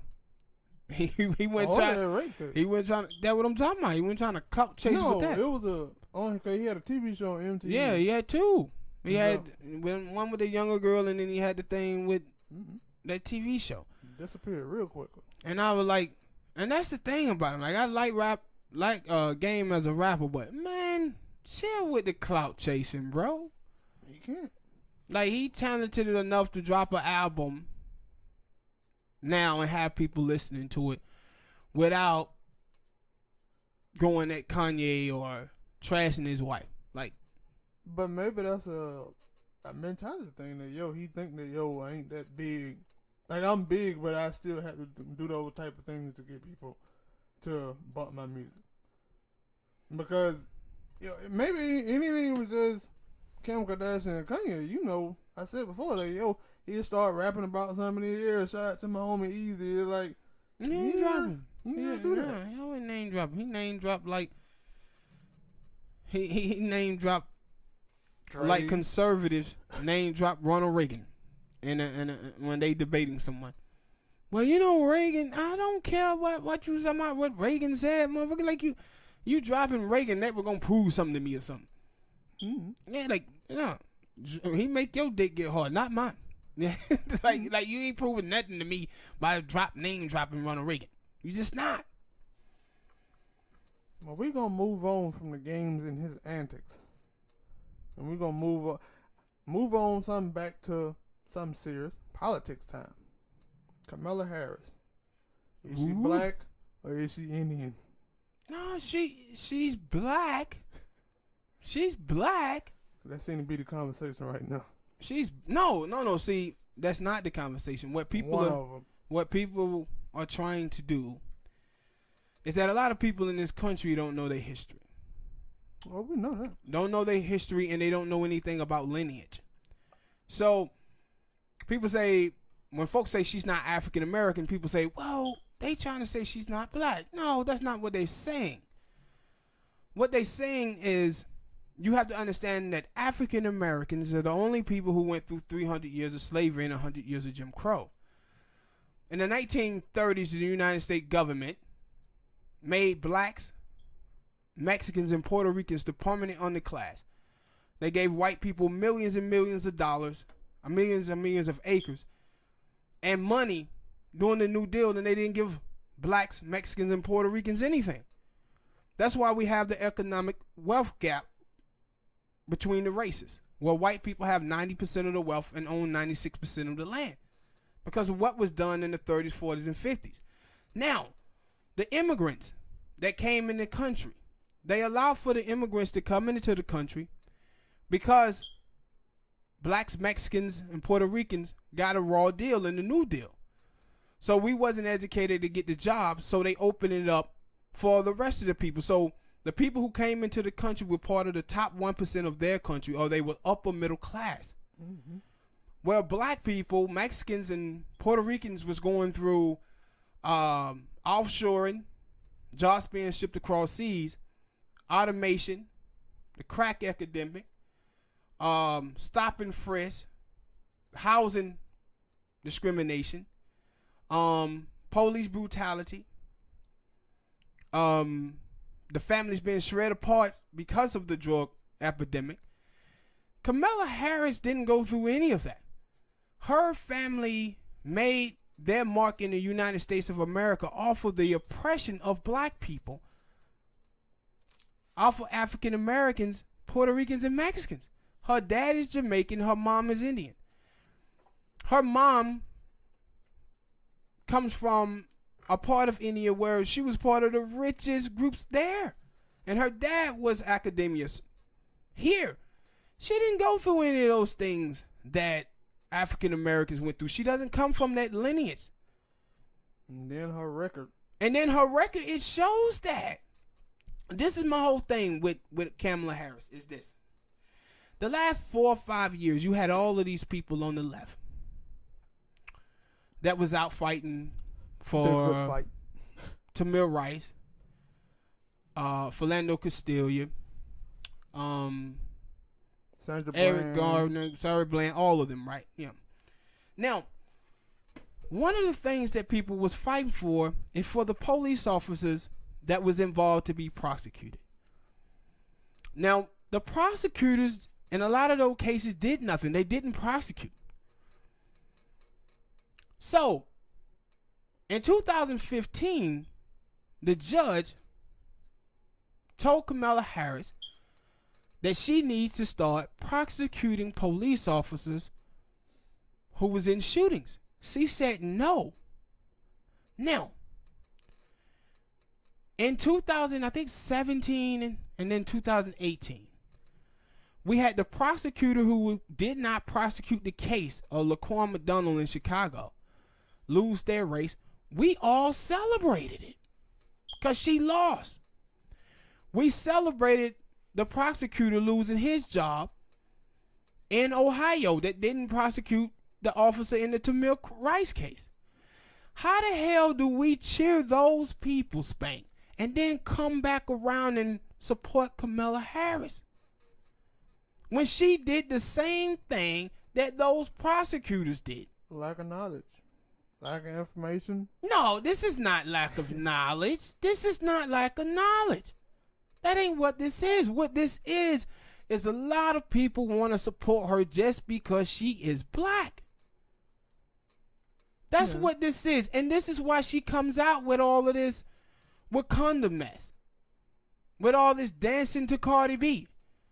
Giving a speech at a historical black college on Martin Luther King Jr. birthday. This is insulting to black people. This is like black people are so stupid they'll just vote for me no matter how much I crushed them in the past. And people say, well, people can grow in 1 year. Who grow that much in 1 year? Mm-hmm. She haven't grown. Especially after all of them bad policies. Yeah. Like they're gonna she change? she did the truancy program, right? And with the truancy program, she was trying to get kids to go to school, did nothing about poverty, right? But when you talk about poverty, you have people who have so many problems in their life where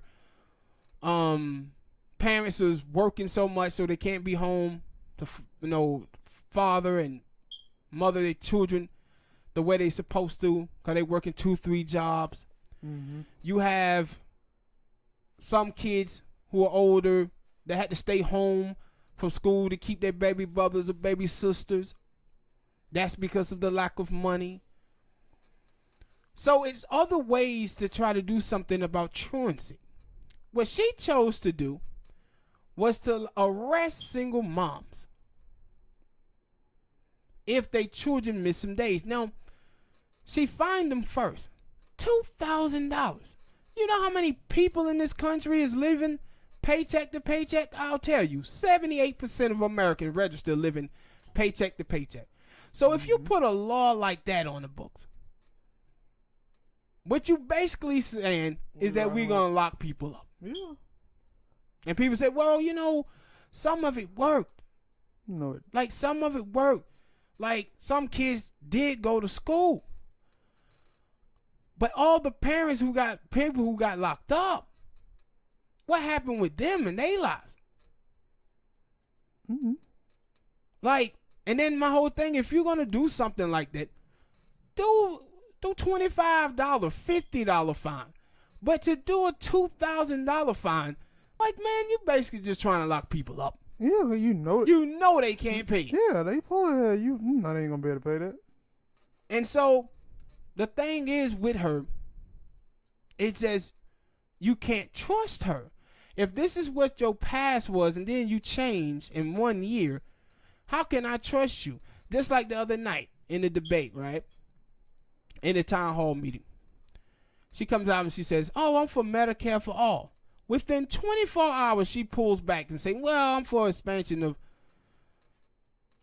of the current healthcare bill. And it's like, look at that. Changing up already? Like, look at that. And then, like, it's this dude who was, in 2007, he was arrested for murder. The whole time he said that he was framed. And it turned out that he was framed. The government, the state of California, had to pay this man $10 million. So his people wanted the police officer involved to be prosecuted. Which he should have. He spent 6 years of his life in jail. Mm-hmm. 24 hours lockdown. His life is at risk. She didn't prosecute the case. She didn't prosecute the case. Yeah. That when you talk about keeping black and Mexican men in jail to put out fires when they were supposed to went home. Like, that's like slave labor. Most prisons are. That's like slave labor. When they supposed to be free, she kept them in jail. And my whole thing is, I want some consistency here, people. Just a year ago, I saw so many black people that was out here creaming the governor of down in Louisiana who kept black men in jail. Didn't know that. So, yeah, they was killing them. Joanne Reed, all of them was. And now with Kamala Harris, crickets. Crickets. And they like, nah, we got to support her. No, and I'm like, yo, if people came out right now and said, yo, man, we supported Donald Trump just because he's white, black people say racist. Mm-hmm. Yeah, they already are racist. But now they like, yo, we gotta support Kamala because she's black. Then they say, well, we supported Obama. People, you supposed to learn from your mistakes. Mm-hmm. You're supposed to learn from your mistakes. Now, if y'all voted for Obama just because he was black, you was crazy. True. You was crazy to just vote for that. And this is my problem, man, with politics today in America. Politics in America then turned into nothing more than identity politics. I don't think people are voting on issues whatsoever, especially on the left. They're not. They're voting on race, they're voting on gender, and they're voting on sex. Supposed to be about damn policies. And it's like you had like 70% of women in the midterms that ran races against men, single men. 70% of them won. That tell you that, there's a lot of women out here just going out here voting for ovaries. Just voting for ovaries. Now you hear black people saying, we just want to vote for Kamala because she black. Don't matter if she gonna put in bad policy, they're gonna hurt us. I was like, come on, man. Then, like, you remember the Trump University thing? University thing that was in California? You know it just went away. You know why it went away? Because guess who would have prosecuted on that case? Kamala Harris. Trump gave us $6,000. Gave us $6,000. Remember the dude Steve Mnuchin? Who? Steve Mnuchin. The dude that looked like John Oliver. He works in the Trump administration. He told me about him. Yeah. I remember that dude. That dude there, in the 2008 crash, African Americans lost 2.5% of their wealth in that crash from the banking market. He was a part of that. She was in charge of prosecuting him. Had all the evidence in the world to convict him. You know what? She let him off. She let him off. In 2016, with all the candidates that was running for office, he gave money to one candidate that was running. Guess who it was? Kamala Harris? Kamala Harris. That doesn't sound like corruption to you? Sound like something. Now, black people, how the hell do you support someone that had an opportunity to prosecute one of the people that was involved with you losing 2.5% of your wealth? I got the answer. Because the white people, they be doing. Man, please. We can't be doing what white people do. We can't. And it don't make any sense whatsoever for them to just say, oh, man, we got to vote for her because she's black. That's what a lot of people are thinking.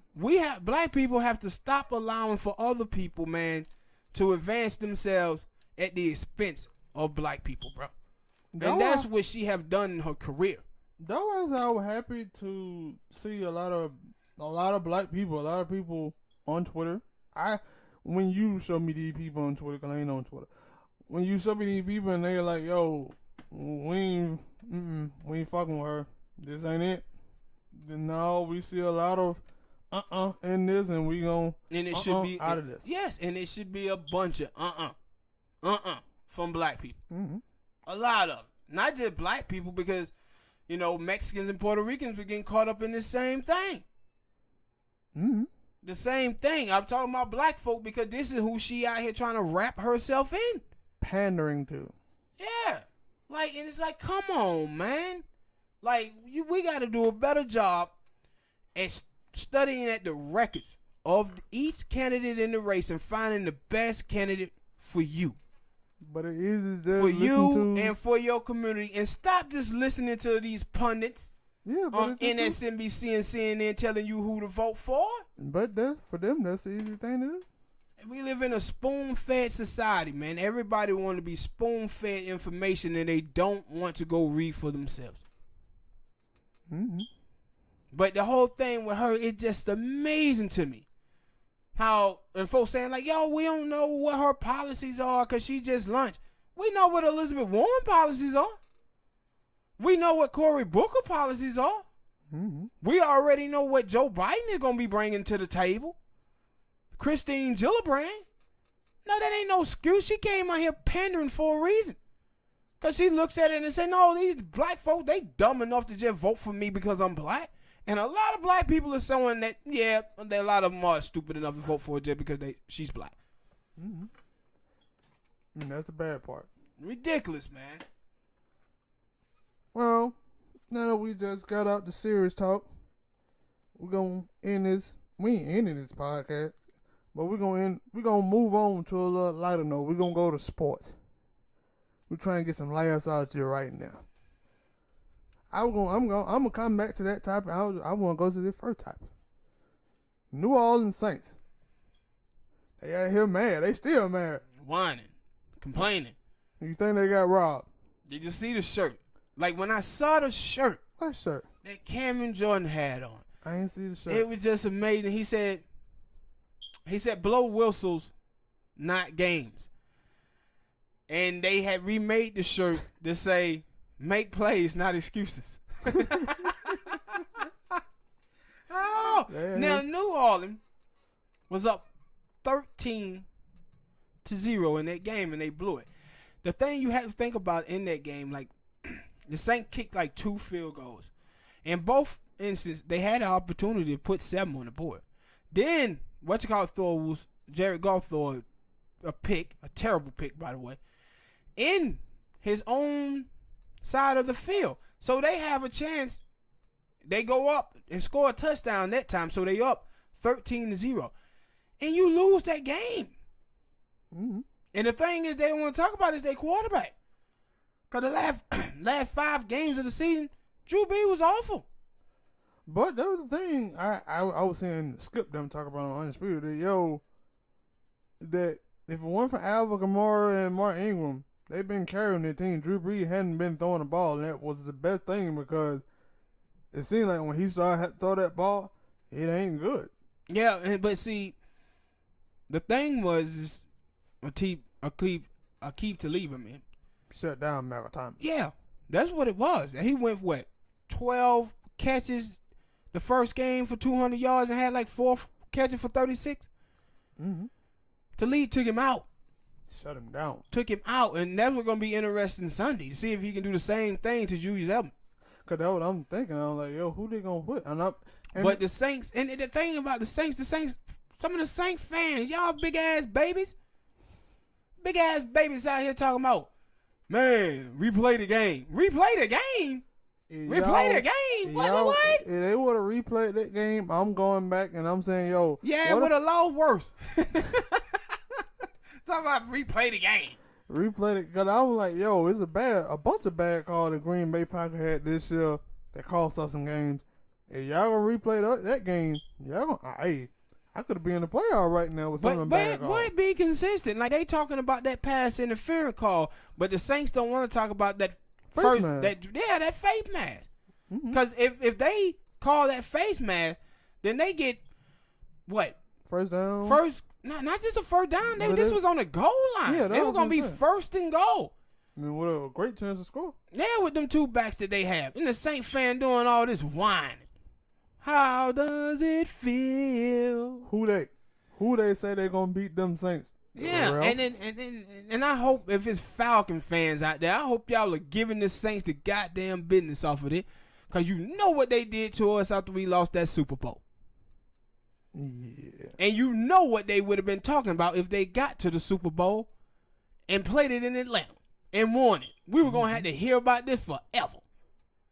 So all the Falcon fans out there, you know a Saint fan, hit them up on Twitter, Instagram, Facebook, YouTube, whatever it is, and get in they whining asses and ask them, how does it feel? How does that pain feel? Oh, they whining. Oh, they whining, man. Talking about replaying the game. And then you know what happened if they replayed it and they lost. They'll find another reason. They'll still be talking about that game. But hey, man, but if that call wouldn't have happened, we would have won. If. That's exactly what they've been talking about. Shoulda, woulda, coulda. You still lost. Deal with it. Do better next time. You got further than you did. Maybe next year you'll get further. You'll finally make it to the Super Bowl. Maybe. I doubt it. But we're gonna come back to the Super Bowl. They're gonna be the last topic because it's Super Bowl Sunday. Did you see the trade today? I did. Kristaps Porzingis to the Mavericks. And the thing is, I seen Knicks fan upset like a motherfucker about this. I'm like, Knicks fan. Yeah, I thought y'all gonna get something. No, the Knicks fans, the Knicks fans. Let me tell you something about the Knicks fans. I don't know who's worse, the Knicks fans or the Philadelphia Eagles. Oh, it's the Knicks. Eagles. No. Them See, niggas just won the Super Bowl, last year, and you think they would be like, yo. No. I mean, both are terrible. Listen, bruh. Let me tell you something. The Philadelphia Eagle fans, they whine about losing, right? They whine about losing, about their team being bad, wanting their team to be better. The Knicks fans are delusional. The Knicks think they gonna win the championship every goddamn year. Them son bitches ain't won the championship since 1972. Man, I wasn't even alive. Damn, I thought. If you think about the New York Knicks. Last time they ain't been in the playoffs. No, think about the last time you seen a nigga walking on the street with a New York Knicks jersey on.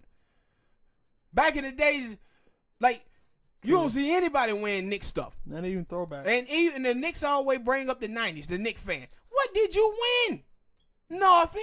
Mm-hmm. You got beat by the Miami Heat. You got beat by the Pacers. You got beat by the Rockets. Bulls. You didn't win nothing. You ain't won nothing since 1972. Mm-hmm. And the Knicks fans up here always talking like they got them. They thought they were finna build with Porzingis. And my thing is, they thought they were finna build. Like, what the Mavericks gave up for that, it like, I thought they were going hard for that DeAndre Jordan. I'm guessing that thing didn't fizzle out the way it's supposed to. No, I don't know what they were thinking about in the beginning, the Dallas Mavericks, because they was all on DeAndre. I'm like, you do know DeAndre kind of like a player who been made by CP3 and the guys that was around him. He a decent player, but he ain't no dude that you gonna build around. But he good at defense. Sometimes blocking shots, and I don't even just see him just blocking shots like that. I don't think I seen him catching alley-oops. No, I think about it. Dennis and Dennis Smith. Yeah, I thought he supposed to be a good block. I thought they were one of the people that were gonna be building around him. But they were gonna have to put him in there because, you just can't give up Porzingis like that. Yeah, and what's called a contract is expiring. DeAndre Jordan is. So he's on a 1-year deal, right? No, was it a 2-year deal? Yeah, it's whatever it was. It expired, and so to me it was like. But letting Porzingis go, and the Knicks fans, I'm like, yo, Knicks fans, you got to be a little bit more upset at Porzingis. Porzingis was somebody who pretty much when Melo left, he would start thinking about his exit then. Mm-hmm. He was thinking about it then. And he was saying, I don't know if I'm going to sign with the Knicks because I don't know what direction they were going in. Shit. James Dolan knew what direction they were going in. He said the same direction we've been going in since 1972. Losing.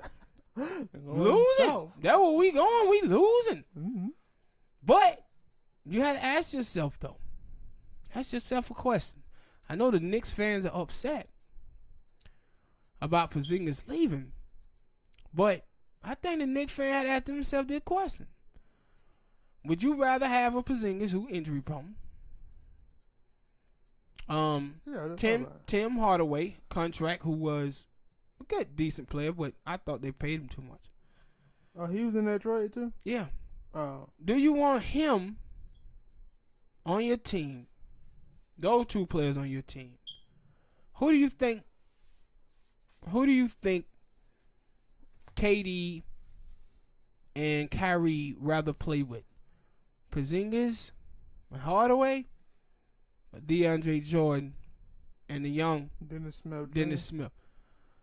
And then I don't think that this trade is as bad for the Knicks as people think it is, because it's not like they was dealing with a player who wanted to be there. Mm-hmm. And then one of the things that the Knicks fans should be angry about is this. The Knicks fans should be angry about the fact that they didn't try to get Anthony Davis. Yeah. That's what the Knicks fans should be angry about. Because who was it? I think for the Lakers, was it the Lakers? Oh, Lonzo, I think I seen a thing and they were like, yo, Lonzo, he said, was saying if he get traded, he would like to go to the Knicks. And I can't just say that, yo, Lonzo is a good player. He improved. Yeah, he want to be in that big market.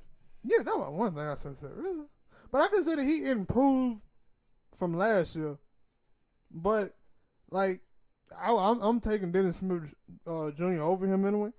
But I'm like, if you get him, that dude Zion Williamson in the draft, like, do you look at him as a better prospect? No, because Bazinga, he can shoot the three, but you said he injury prone. So I'm looking at that and I'm saying, yo, we get Zion and we get KD, we probably a better team. Yeah. And like I said, the Knicks have an opportunity this year to get KD and Kyrie. Have an opportunity to get them both. Kyrie don't know what he wants. Yeah. But I'm going to stay in Boston. No, you know what? I might go join LeBron again in LA Land. Yeah, and that's what I said. Like, with the Knicks, I think that trade is okay. It's okay because it didn't sound like to me that Porzingis wanted to be there. So, you got a couple of players back. They can play. Dennis Smith looked like he got a good future ahead of him. And and the Knicks had some talent on it. You know what was funny? I had seen a tweet when a dude had tweeted at Stephen A. He said, Stephen A., do you think the Knicks gonna make it to the playoff? And he said, man, you need to get somebody to check you for them drugs you use. Hey, the Knicks are a disaster, but you know who else is? The Miami Heat. And I was going to lead them off the top. The Miami Heat. Last night, the Heat lost to the Chicago Bulls, 105-89. I said, listen here, man. We didn't play nobody defense. Not just the defense, it's the scoring. The Heat's supposed to be a better team than they are. They 24 for 25. Yeah. It's like, yo, man. Barely above what? And they talking about, yo, who to blame for this? You can't blame nobody for this but Pat Riley. This is Pat Riley. You can only blame Pat Riley for this. Like, this team was assembled. It looked good on paper. And that's about it. And that's about it. It damn sure don't look good on the court, man. They don't know what to do with Whiteside. They trying to convert Justice Winslow to point guard. And he do all right. But, man, the Heat, boy. And that's why I said with Porzingis, with Anthony Davis, you ain't heard us in the conversation. But we ain't in the conversation, boy. Back in, I think before the season came, I was saying, like, yo, if we can get Jimmy Butler, go get Jimmy B. Yeah. Because at least I know for him that he ain't too much going to be inconsistent. But the Miami Heat got a lot of players who are very inconsistent.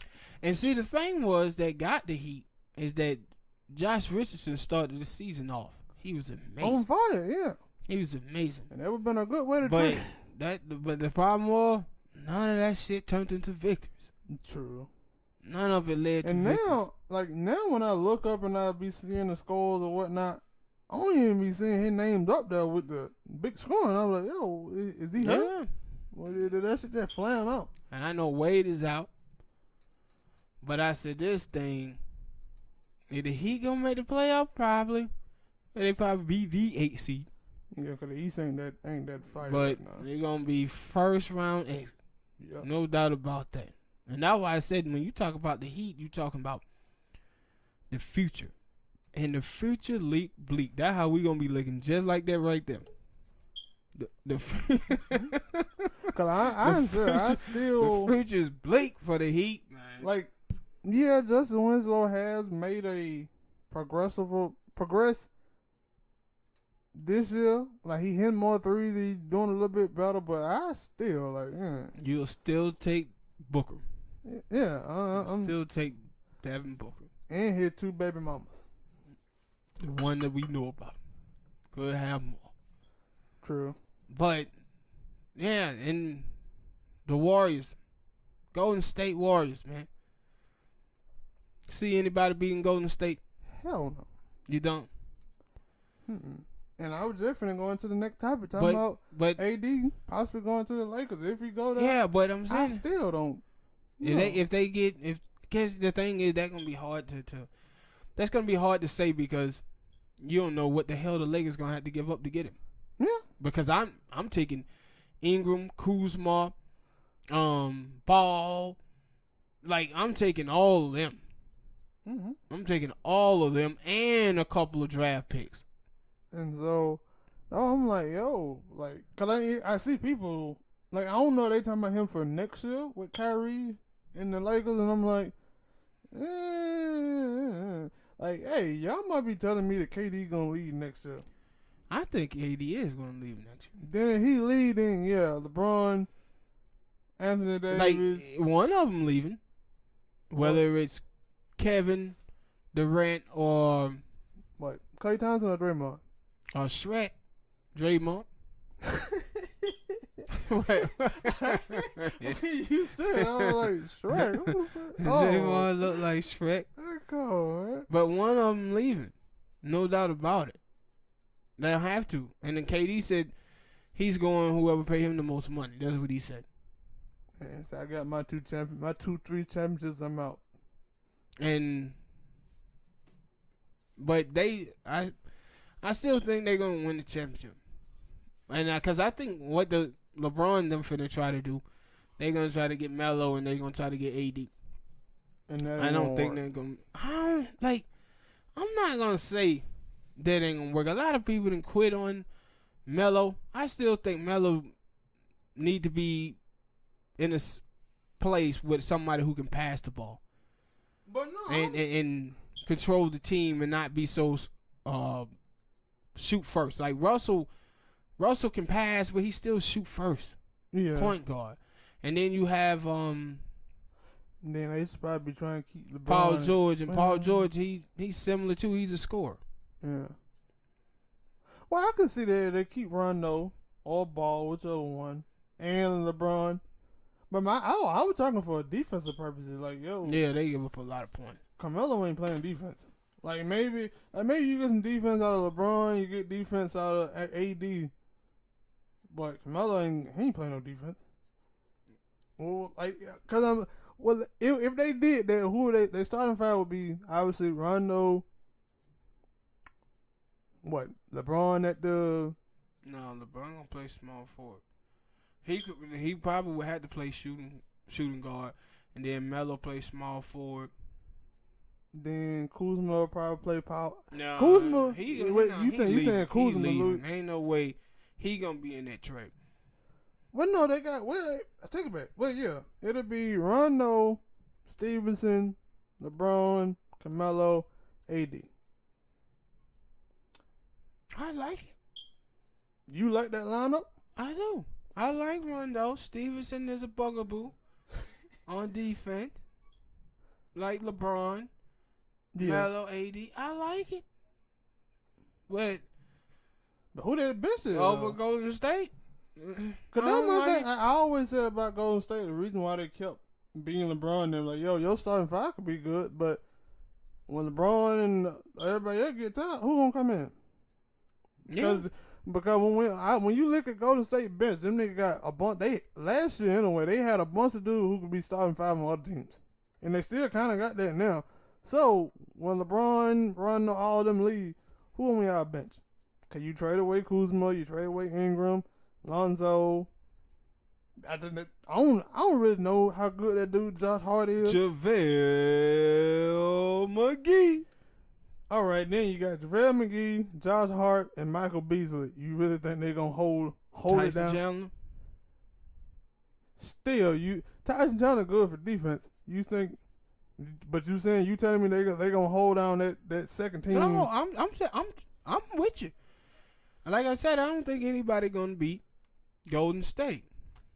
But because you gotta have a good first team. But listen, my team. whole thing is this: if they get AD, are they better with him than without him? The answer is better with him. Yeah, of course.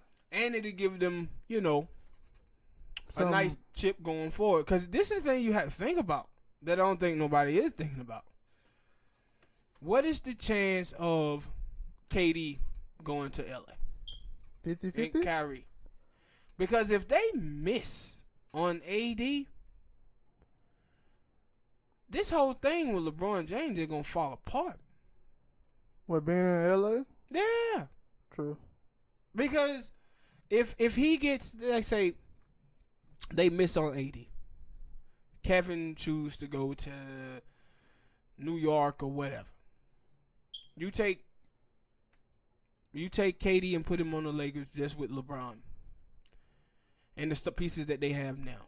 Are you picking them to beat Golden State or picking them to, that'd be better. The Celtics or whatever gonna happen with them?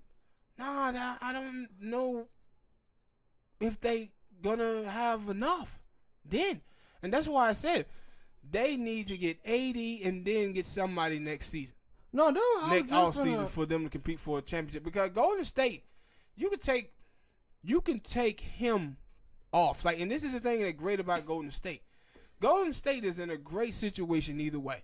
Because if they lose Kevin Durant, they still say, okay, we lost KD. All right, we can re-sign Boogie, Shrek, and then try to sign Boogie back, and they still gonna be a fantastic team. Mm-hmm.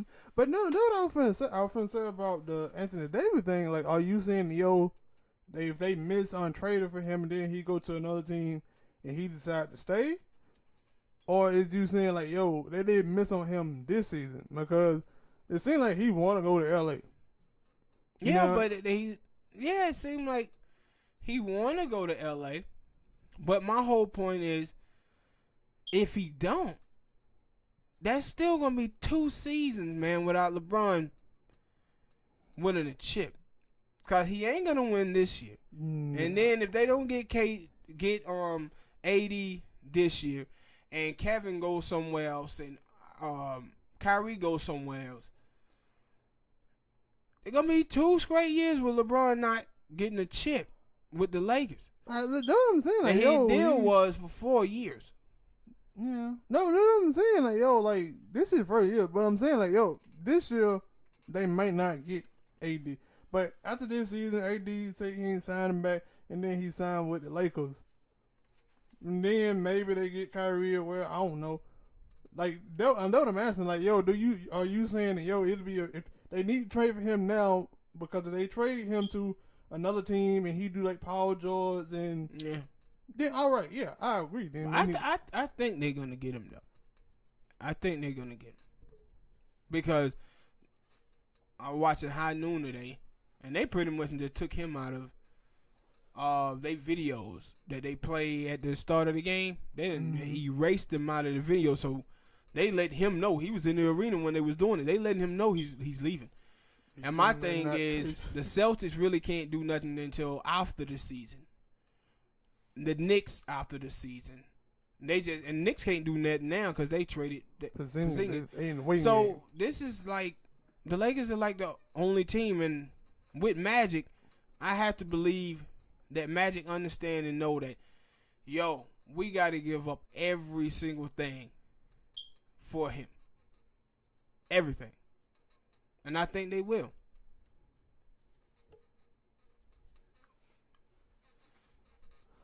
Oh, you want me in it? All right, man. That's the end of the show. You know what y'all supposed to do. Hit that like button. Subscribe. Share with your family, friends.